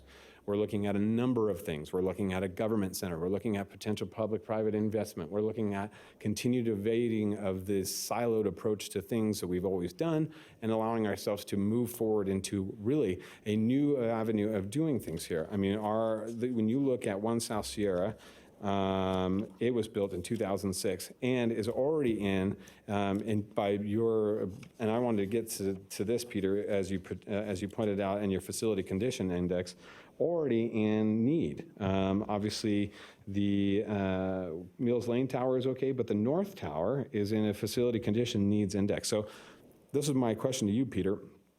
Can you give me specifics about how that, in potentially why that is in a severe condition? And obviously you have the historic courthouse, obviously the back half of the historic courthouse in a replaced condition. You have Liberty Center, which is the 350 Center Street in a critical condition. Can you talk to me about the specifics on how you got to those? Yes, we collected data that was provided to us from Washoe County on their history of maintenance costs. We used, and it's in our report, a process called Whitestone, which is basically taking all of the maintenance costs, current and deferred over time, and coming up with calculations that give you a number. You take that number, you divide it by the replacement value of that structure. And the replacement value was provided to us from Washoe County, and that tells you what that scoring index is. Great. Okay, so I think that was important to put on the record because the current operations and maintenance that we go on continuously on these buildings are something that constantly is evaded by the general public. People don't understand the cost and the amount of tax dollars that go into operating these buildings day to day. And I think that's important to point on the record as well, because when we are continuously putting money into the O&M of a building, it is lost revenue in the sense that we can never really capitalize that going forward. If we stop wasting money, chasing good money after bad, and putting money towards a good project that will allow us to grow into a foreseeable future, that's when you start using money wisely.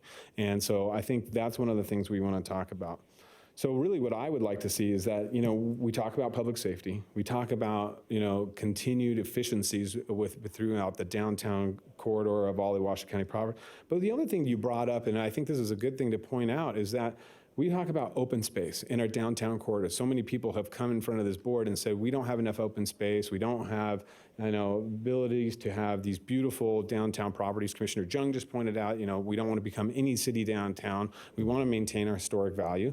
I think if you provide some open space through some of these redevelopments, creating places for people to convene during lunches and different things like that, for employees to go sit in a park bench or sit in an open space with some trees and an arboretum outside of a business building, that helps. I think that allows for the public to enjoy the downtown center versus not having. We have a beautiful Truckee River. We talk about community space. This is not just for the Washoe County employees. This is one thing. This is also about building a better spot for it.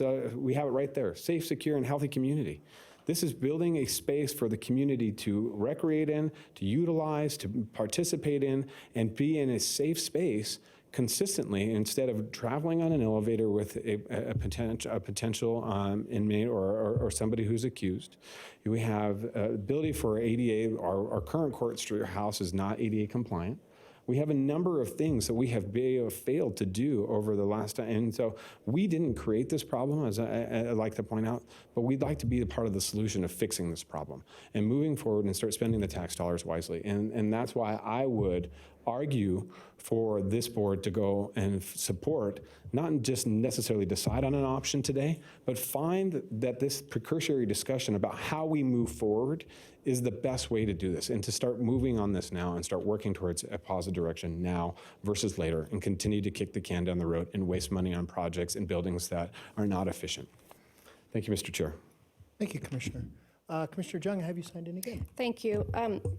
Actually, I'm glad that the point was made that we don't pay these judges. That's the state's responsibility, yet we're expected to provide them their facilities. And I think that is something that should go to the legislature, and they should own their own buildings since those are their staff. But we're in a different situation right now. I've pushed for that for 12 years. Do we have a price tag on any of these options at this point? We do. In section 5 of the report, there's very, very detailed costing. And the costing is high level. There is a lot of contingency. There is a lot of escalation. And some of our decisions as far as which one we recommend to the county as the best option is related to the amount of contingency and cost escalation that will be paid over time. So it's not in the time is staff money. report. Can you tell me each of the costs? Option 1, 2, 3, and 4? Chairman Brett Steinhardt again for the record.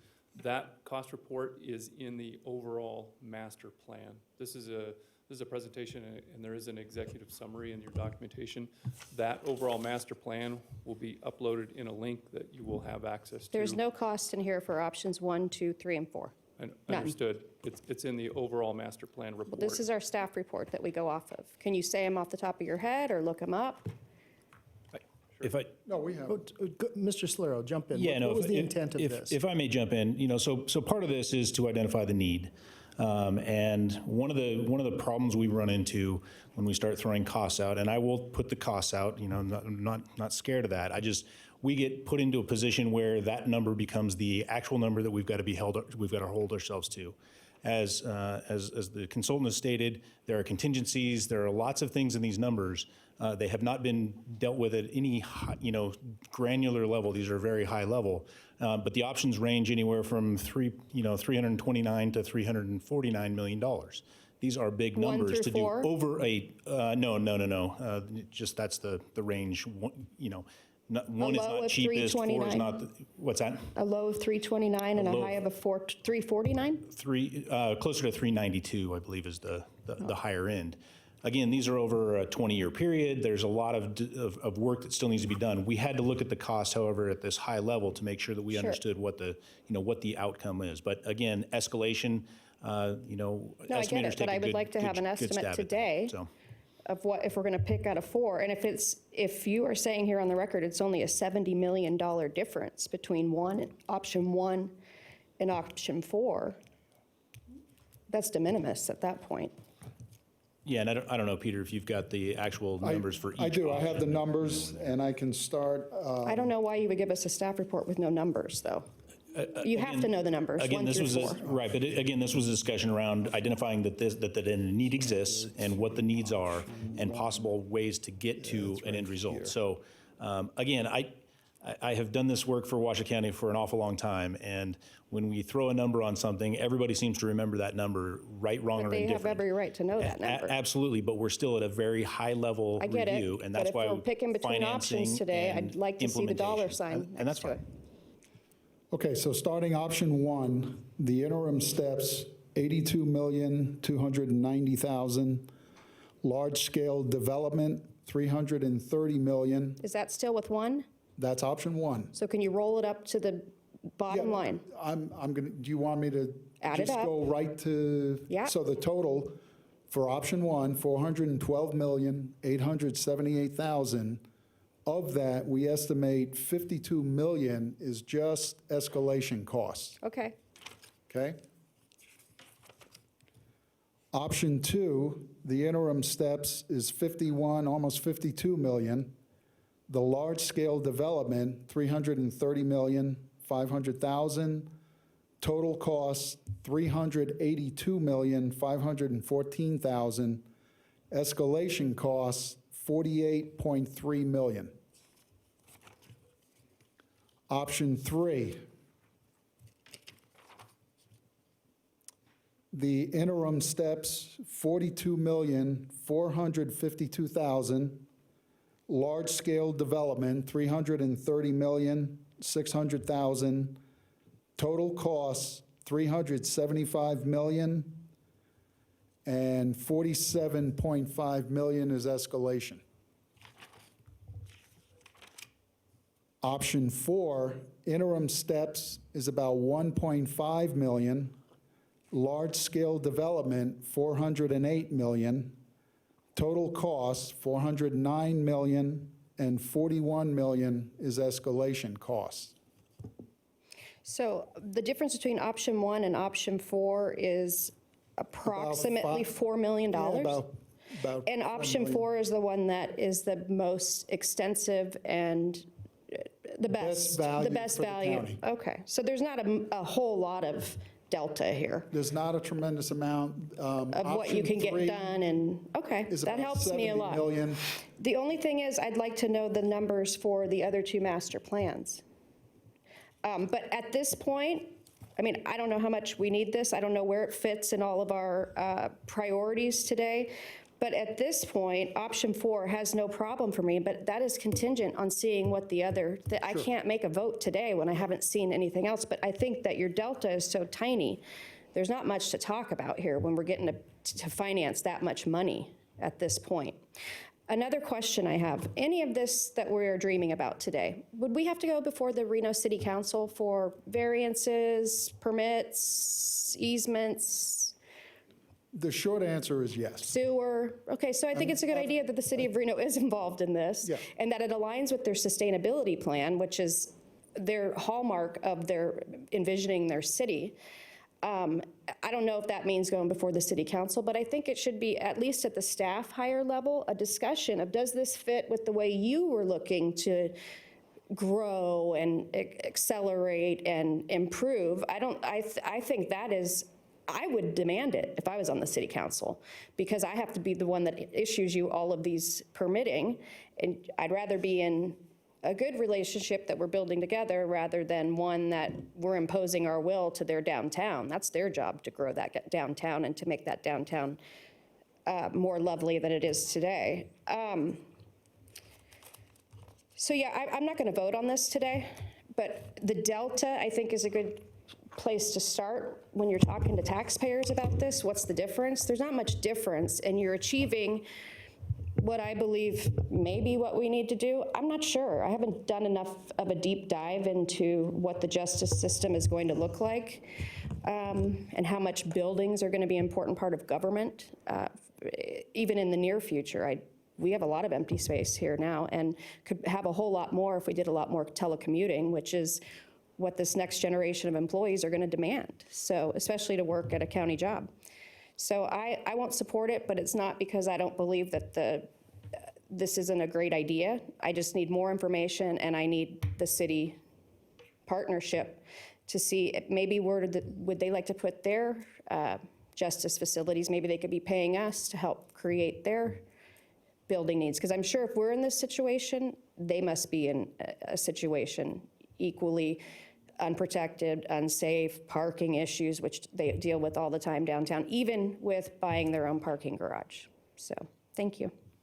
Thank you. Commissioner Lucy, Vice Chair Lucy. Thank you, Mr. Chair. A couple comments I have.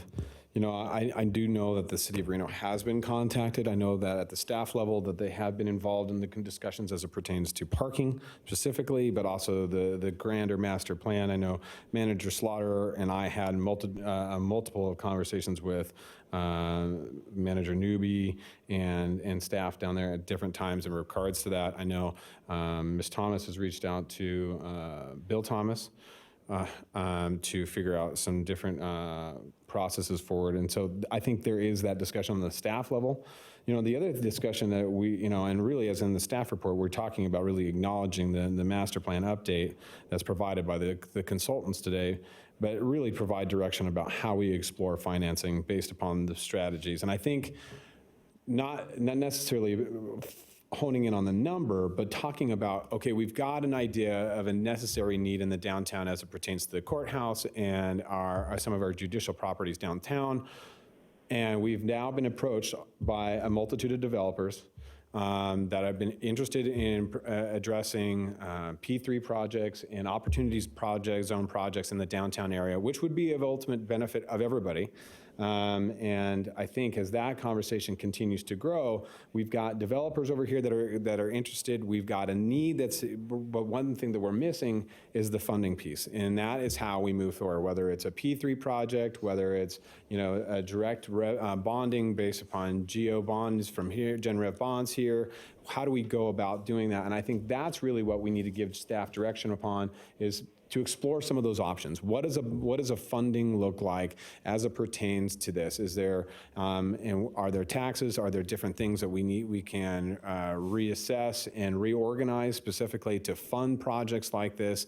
And do we have capacity, and what those capacities look like based upon certain options? And I think that's how I read the staff report, is to identify a path forward and to really hone in on what the project looks like, not to really say yes or no, this is a project I believe in, or yes or no, this is what we're going to do, but it's really to kind of identify so that when we can go back out to the public in an open process and say, hey, look, we're looking at X, Y, and Z. We want to see what the dates are for proposals. We want to have some idea of what we're going to do as a commission and staff so that they have a little bit more clarity on how we move forward. And I think that is really what I would ask the board to look at today versus just picking a number, but specifically looking at how we move forward. So that's my opinion, and that's what I would leave it at. Thank you, Mr. Chairman.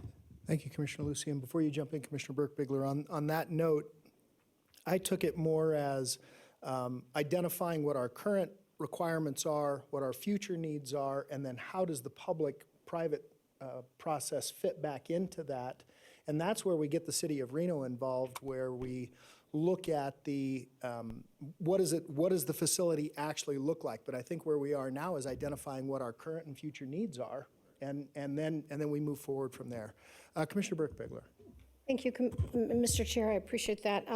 Yeah, I totally am on the same page with the two of you, and that I don't think our job here today is necessarily to pick, this is the option we want. But I will say that I want to go back on record and saying my personal opinion is we need to start looking at option 4. I think that's the only option. Building a new courthouse to me is the only option that I think works. However, I understand, as I read the staff report, the same thing that Commissioner Lucy understood, Vice Chair Lucy understood, and that is that we're giving general direction on our master plan for downtown. And always we are going to have to work with the City of Reno, City of Sparks, whichever entity is going to be responsible for giving permits, and we all know that. I just think that that's a staff issue. I guess, Mike, for the record, Commissioner Jung, if I was confusing or incorrect in understanding what you said, my concern would be that I don't think it's our job to go directly to the city of Reno and say, hey, this is our proposed master plan for downtown. I think we're responsible for this. And I go back to say we're responsible for the court system. And ultimately, if something horrible happens, guess who's going to be responsible for that? We are. And so, again, I would say I'm in complete agreement with you guys that today our job is to acknowledge that this is a fabulous report. You guys did a great job. Thank you very much. Thank you to staff. Very good job. Thank you to our interim county manager, who I know has been working aggressively hard on this particular issue, and as well as all the rest of our staff who've really been pulling together and pulling tough on this issue. So thank you guys all for that. But also at the same time, I think it's time for us to start moving forward and to do what we are elected to do what's best for our constituents. In my opinion, just in my opinion, for the record, I'm one commissioner. I think that's number 4, but I'm okay with not saying we're doing 4 today. Let's just move forward with what we need to do for staff purposes. Thank you. Okay, Commissioner Lucy, before you chime in here, Commissioner Herman, do you have any thoughts? Everyone else has spoken several times. I just want to make sure. Okay, Commissioner Lucy. Thank you, Mr. Chair. So to kind of round out my thoughts here today, the one thing I think we need to do is ultimately the open market will decide what the price is. I think that it's a long enough process. You know, I've been in real estate a long enough time that I've seen that the open market will dictate what the cost will be. And that to sit here and say it's going to cost this much, we're just throwing numbers out there, and that's speculative at best. So when we talk about, what we can count on is that cost of construction will continue to rise. It has always historically continued to rise. It is going to continue to rise as we move forward.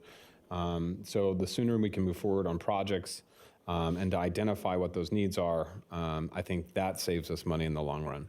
So in my opinion today, what I would like to ask this board to give direction to staff on is, 1, decide on a timeline. Decide on a timeline in regards to, once we hear the remainder of the needs assessment for the jail and also the 9th Street complex, decide on a timeline based upon the Washoe County Opportunity Zone projects as it pertains to downtown. Where are we going to go with the timeline in getting RFPs from outside proposals from developers in their idea of what a grand design for those projects would look like and how they would consolidate those properties? We would need a timeline where we're going to close that off and say, all right, we've accepted, and how we're going to go about the review.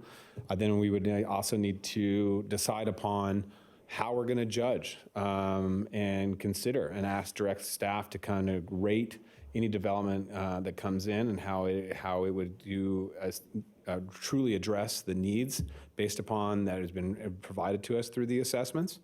And then 3, identify funding structures as it pertains to those types of projects, whether it be $200 million, whether it be $400 million over 20 years, whatever the cost may be on the grand scale. What is a funding structure that we can rely upon that would carry us through to cover this type of build out? And I think that is the next discussion, whether it's a GST discussion, whether it's a discussion about re-identifying a current tax revenue and reallocating. What does it look like as we move down to that funding option? You know, and is it a P3? What do those look like? So I need to have some more detail there. So those would be the 3 things that I think would be prudent to have a discussion on and have staff bring back for further detail when we talk about the other 2 master plan studies. Thank you, Mr. Chair. Commissioner Jung, have you signed in again? Go ahead. It's been reported in the past with our court system, because of the age of the buildings, that when we went to integrate some case management technology and software, that certain areas couldn't do it because of the aging infrastructure. Have you got to that level of detail yet of what that would look like as well, and what the cost savings could potentially be for people to be able to e-file, and judges to be able, and lawyers to be able to look at and integrate our whole data system? That's been a struggle for 12 years.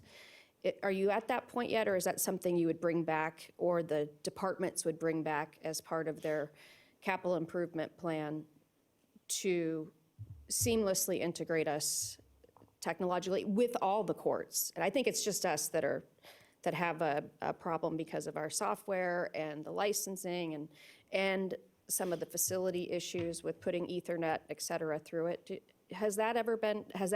Have we got to that level of detail, or is that something that comes later after buildings are envisioned? Because that's a cost savings that we could point to, and an efficiency, if anything else. We understand that staff are working on that, and they've Okay. got initiatives already in place to try Okay, to so you're make that aware of it. happen. I Yes, just want we to make are. sure you're aware. And the future vision, of course, is all that is going to be addressed, and Sure. we're going to be operating in the environment that we want to. Okay, thank you. Okay. My final thought is, I agree with Vice Chair Lucy about the timeline with respect to establishing a partnership. We need to do that sooner rather than later. But I also believe, and I think you're spot on with this, Commissioner, and that is the partnership could dictate a final design and what funding might be needed. Because once we understand what the partnership looks like, then we look at what they think they need out of the whole thing, and then that could potentially dictate the design of the final building and where things are set. And I've actually, and I applaud Ms. Bryant on the utilizing Court Street between Virginia and Sierra. That's actually something I thought about just sort of quietly, and thought, why do we need that? Just get rid of that section. In fact, it's almost, in my opinion, a vulnerability. And you turn it into a walking plaza. And that's just makes perfect sense. It doesn't mean that we overtake it with buildings, but it just becomes a place where people can move about freely without traffic issues. So what direction do we want to give today? What would we like to do? Yes, please. Mr. Chairman, if I could take a stab at this. Please. I think we need to, I'd like to, Yeah, well, hold on. I will take that, Mr. Luparelli. Give me just 1 second. I will. So what I'd like to do, in my opinion, I think that there's potential for two motions here. A motion, my first motion would be for a motion for potential of an RFP and a proposal, and potential timelines to be brought back by staff to address what those dates look like, along with the other two master plan updates. Okay. The second motion would be to also identify financing based upon said proposals from developers and those other master plan updates as well. So it would be in two forms and to do that. So those would be, I would make that in the form of two separate motions. One, a motion to outline and process for an RFP and proposals and a potential timeline from staff to be brought back with the other two master plan updates. And then the second motion would be the potential for financing based upon those proposals submitted. Okay. And I like that. All right, Madam Clerk, is there Being pulled over. Mr. Luparelli? A question on the motion, the RFP. There's no motion that's been made. It's just, these are possible motions. Potential. Haven't made them yet. Do you want me to chime in now or wait until you get further down the road? Yeah, let's take public comment. That was going to be my next action. Let's take public comment, and I wanted to get a temperature of the board as to the direction that we were going here, or were we even going to make a motion? So, Madam Clerk, do you have anyone signed in for public comment? No, Mr. Chair, I have no one. Is there anyone wishing to speak on this item? Okay.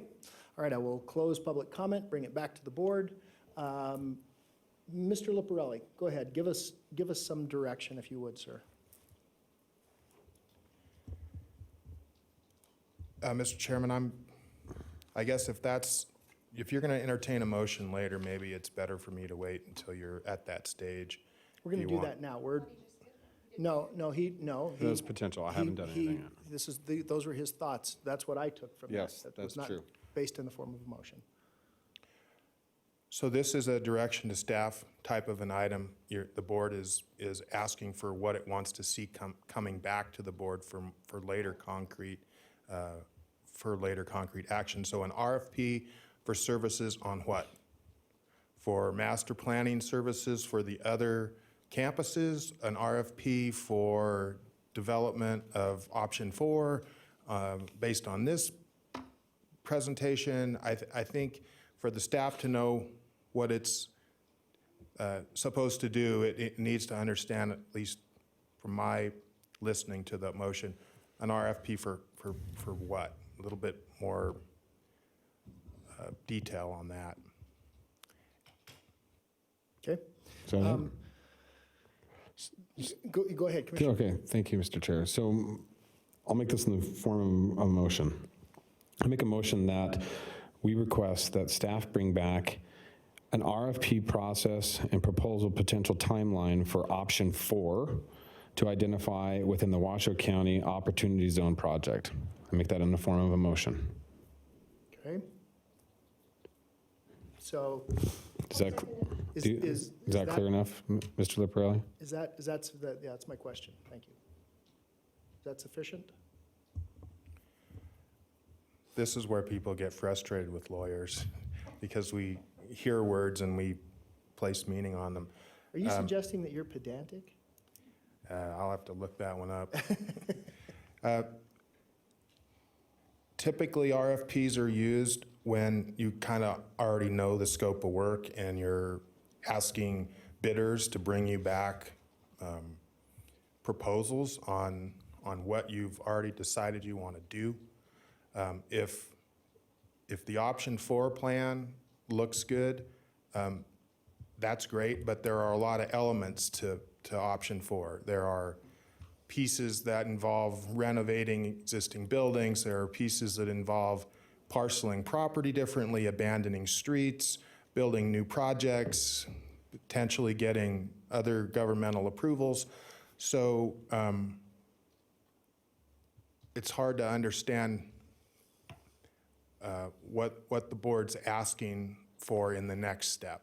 And then I think the second part of what Commissioner Lucy was getting at is he would like to see, and he's asking his colleagues to support his motion on this, development of some alternative models for the financing.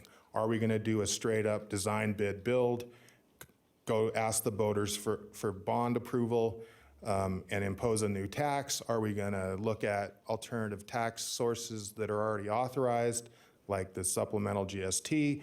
Or do we want to see a public-private partnership proposal where the financing is entirely private?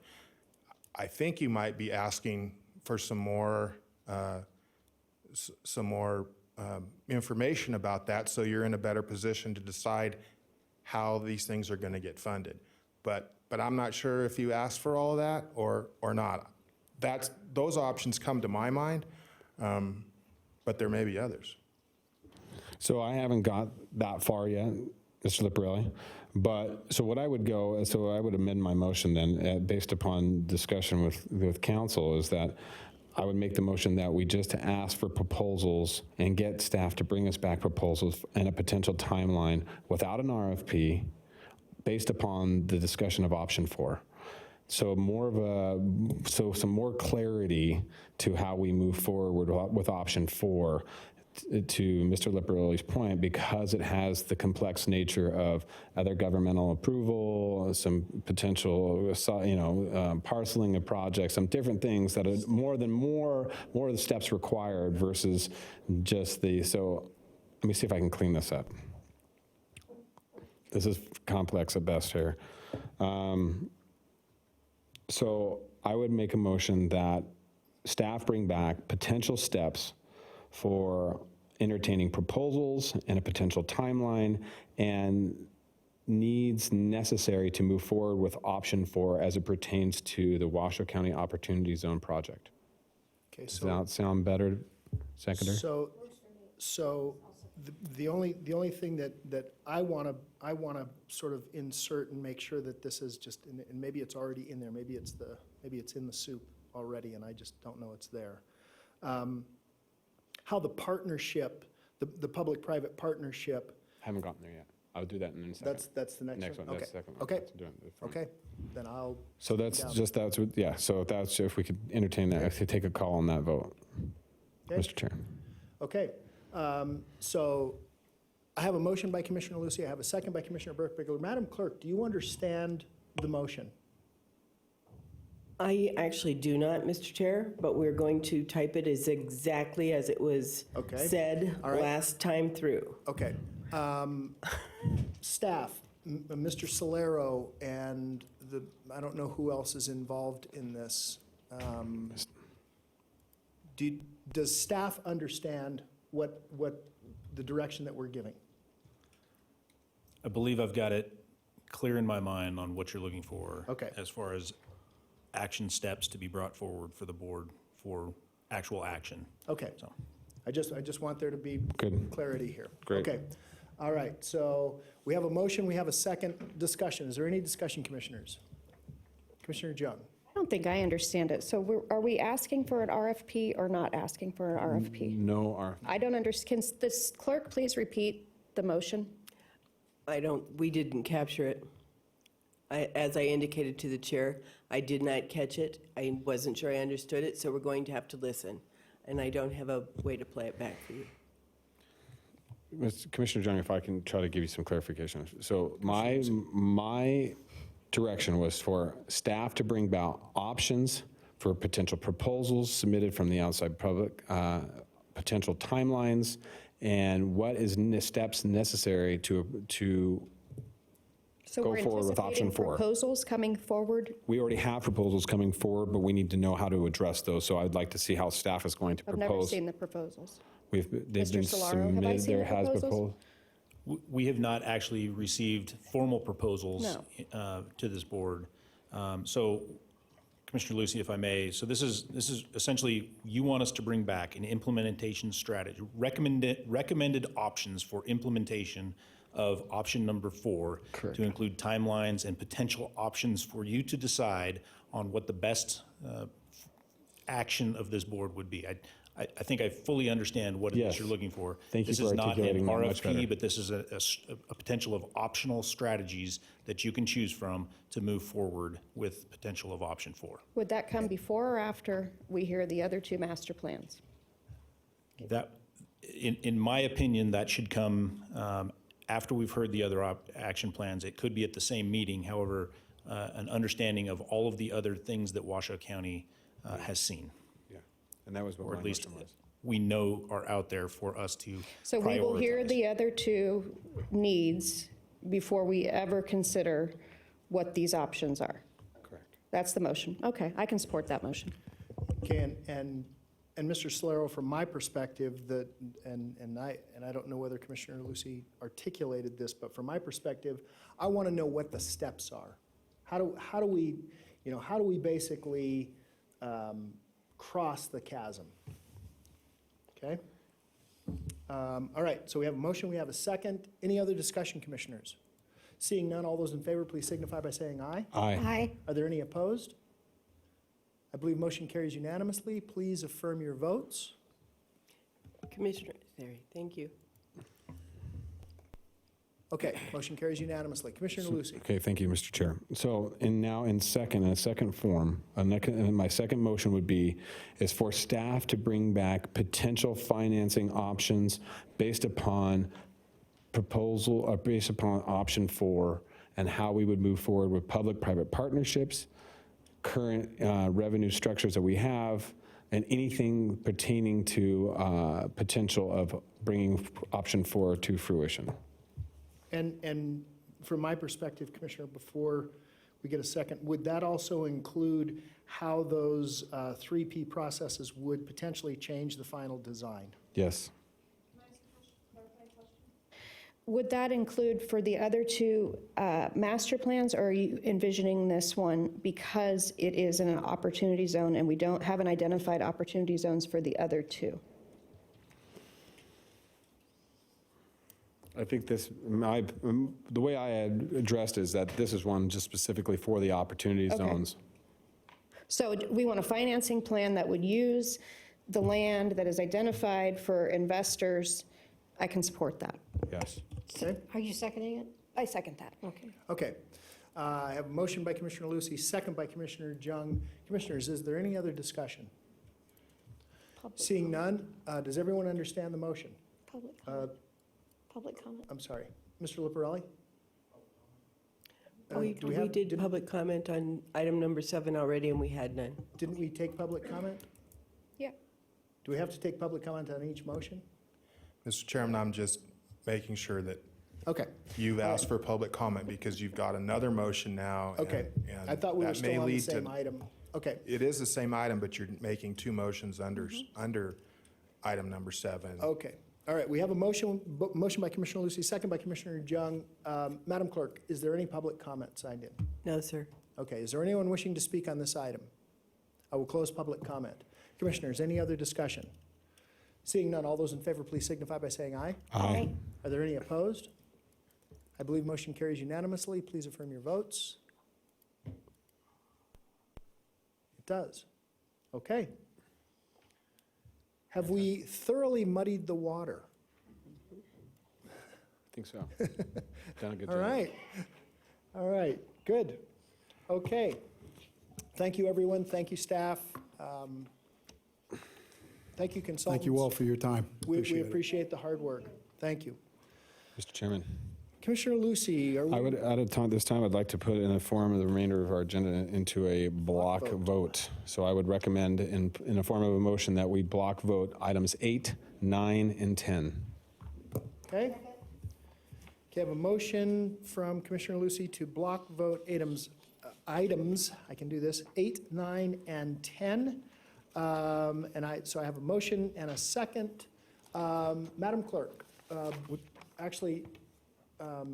Solero, would you like to read those items and then I will call public comment? I will do that. Okay, let's do that. So item number 8 is a recommendation to approve acceptance of a Community Corrections Partnership Block Grant from the Department of Health and Human Services, Juvenile Justice Programs Office, in the amount of $317,101.36 to provide treatment and programming to youth referred to the Washoe County Department of Juvenile Services for the retroactive period from July 1st, 2019 through June 30th, 2020, no match required, and if approved, direct the Comptroller's Office to make the necessary budget amendments. Item number 9 is a recommendation to the Board of County Commissioners to acknowledge payment to Avenue in amount not to exceed $235,071.48 for fiscal year 2019-20 annual maintenance and support agreement for the Second Judicial District Court's case management system.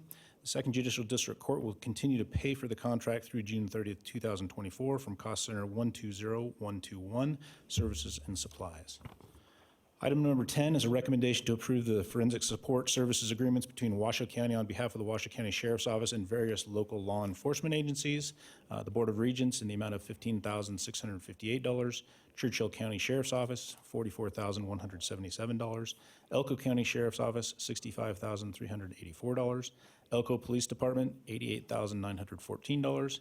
Eureka County Sheriff's Office, $4,302. Fallon Police Department, $40,822. Humboldt County Sheriff's Office, $35,273.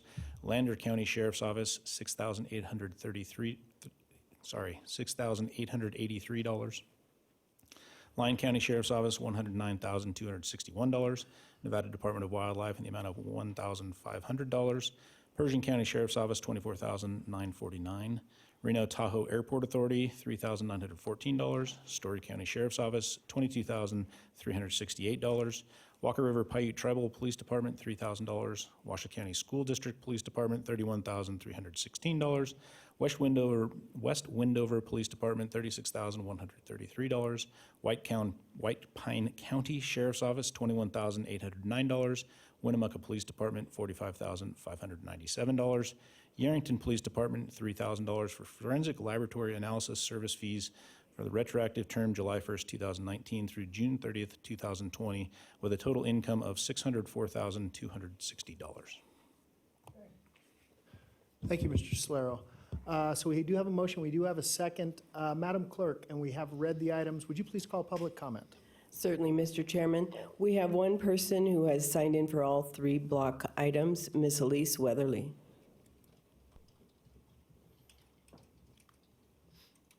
Ms. Weatherly, welcome. Thank you. Elise Weatherly, Washoe County resident. Since you guys concatenated 8, 9, and 10, can I have an extrapolation and make it 9 minutes worth of comments? To me, that would make logical sense, but of course not. So what I want to do, if it's okay with you, I'd like to have permission to do an analogy about what happened to me last night and put it down to the bottom line of this. Yesterday, I spent 2 hours trying to get to the bottom of a problem that had to do with internet, with Wi-Fi, with phones, with Spectrum, with Netgear, and with Best Buy. I spent a long time of my time trying to figure out why my Wi-Fi wasn't working. I would call one company, they would send me to another. Another company would just lambaste me for even challenging that there was a problem with internet. By the way, it was Charter and Spectrum's problem, but I had to fight to get to the bottom of it. You wanted steps and you want a chasm. So as far as the juvenile services go, what I have decided, because I spent a lot of time in this area, is that we spend a lot of money on bad kids. We don't spend money on the good kids, we spend a lot of money on the bad kids. Okay, we've got $317,101.36 to go to the juvenile center. If you may recall, I started coming to your meetings because you guys dismissed Marvin Neal as the chaplain of the Jan Evans Youth Center after 25 years of service, because during a service, he was not allowed to read the book that the service was about. So he was dismissed. Otto Kelly was replaced. Has Otto Kelly done anything with that book? I don't know. He doesn't want to talk to me. All I will say is that I went to a man and we talked today about risks and investments. I'm in pretty good shape. There are two groups of people in this world. There's an accountability group and there's people that want to have you pay for everything. What this public people are doing, what you guys are doing right now, is giving a lot of money away to people that don't want to pay for themselves, and I object. What I would say is that number 9, you take the money from number 8, you add it together, you give the Second Judicial Court System $552,172.84. Do you know why? Because whenever I go there, because I have to file my own complaints when somebody's breaking the law, I have to file the complaints.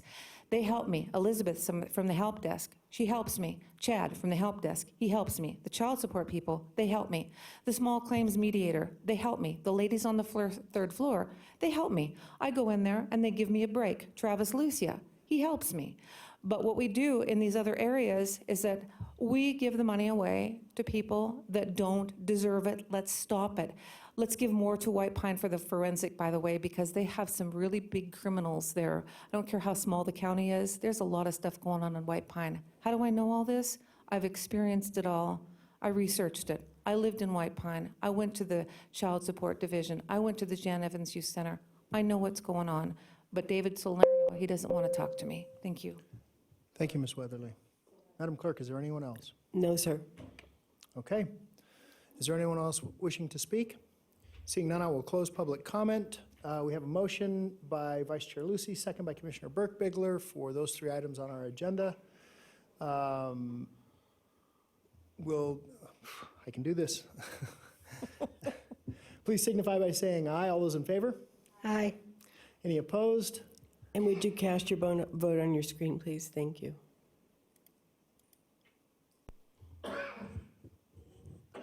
My mind wandered for a moment. Thank you.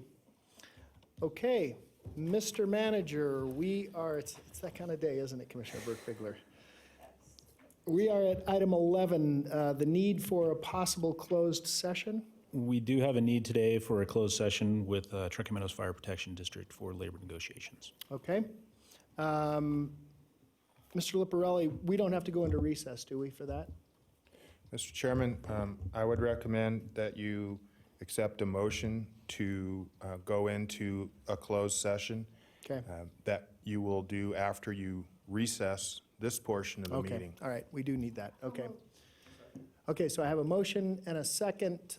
Who was the second, Mr. Chair? Commissioner Lucy. Thank you. I'm sorry. Okay, so then we will reconvene upstairs, but I still need to do my final public comment. We need a vote. That's item 11. You have to vote on 11. That's correct, that's on item 11, that's correct. We have a motion and we have a second. And that is to put the meeting into a recess. Is there any other discussion? Seeing none, all those in favor, please signify by saying aye. Any opposed? Motion carries unanimously. Madam Clerk, will you call our final public comment? Our final public comment today is by Ms. Elise Weatherly.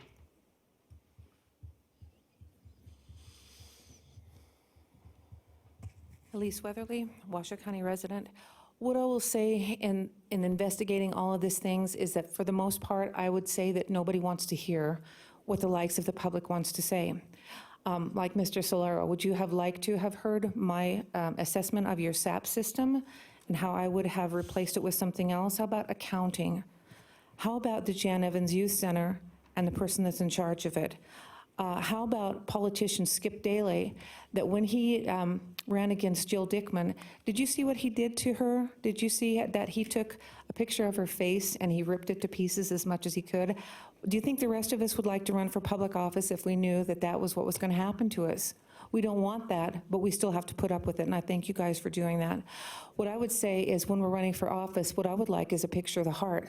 I would like to take a picture of Skip Daly's heart to see what kind of a man would rip a woman to pieces like that just so he could get into office for Democrats.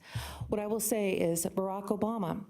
I have a sound man that likes Barack Obama because he kept a promise. He promised some kids he'd come back, and he kept his promise. So, well, what about all the other things that he said? What people will do is they will tell you something. They will keep a promise so that you can think that everything they're going to do, they're going to keep their promise. Well, I have a YouTube video out there that probably nobody's going to look at, where I have clips of Barack Obama calling the Pope holy and calling the Quran holy. Guess what? They don't mix. They don't match. They're completely separate items, but we can say that they're both true and then get people to listen to us. Did you guys know that the federal government is thinking about doing away with the death penalty completely? Anybody aware of that? Can you imagine what that is going to make Mark Klaus feel like when Richard Allen Davis is going to be kept alive for the rest of his life after he kidnapped, raped, murdered, destroyed, and burned a body of a 12-year-old? We're just going to go ahead and let him stay alive because, you know what, we want to take care of poor people like that because they might say they're sorry. How about the accountability standpoint? Can you imagine having programs that are based on nebulous things, not yes or no, not true or false, not on or off, just kind of grayish areas? You wouldn't have a program that would work. How about the accounting system? How about if you had like little nebulous bottom lines? It doesn't matter if it's yes or no, true or false. It's like whatever we want it to be at the end. And that's what's going on here. We have got people that we're paying for. I call it the sex and purge theory. I can do whatever I want with my life, but then if I want to purge it, you have to pay for it. I don't have to be held accountable for my misdeeds of the past. It's your fault. What I will ask you guys is I don't want to be an opponent. I want to be a proponent. But the thing is that there has got to be some accountability in every area of our lives, including money. Thank you. Thank you, Ms. Weatherly. Anyone else, Madam Clerk? Okay. I have no one else signed in for our final public comment. Is there anyone else wishing to speak? Seeing none, I will close public comment. Commissioners, we are not adjourned. We are in recess, and we'll reconvene upstairs. What? Chair, forgive me. Chairman, would you like to go to item 13? Item 13. Yep. Item 13, Commissioner and County Manager's announcements, County reports, Manager's announcements. updates to include boards and commission updates. I was going to do that upstairs. Commissioners, is there anyone wishing to speak? Okay. Seeing none, we are not adjourned, but we are in recess, and we'll reconvene upstairs after our closed session.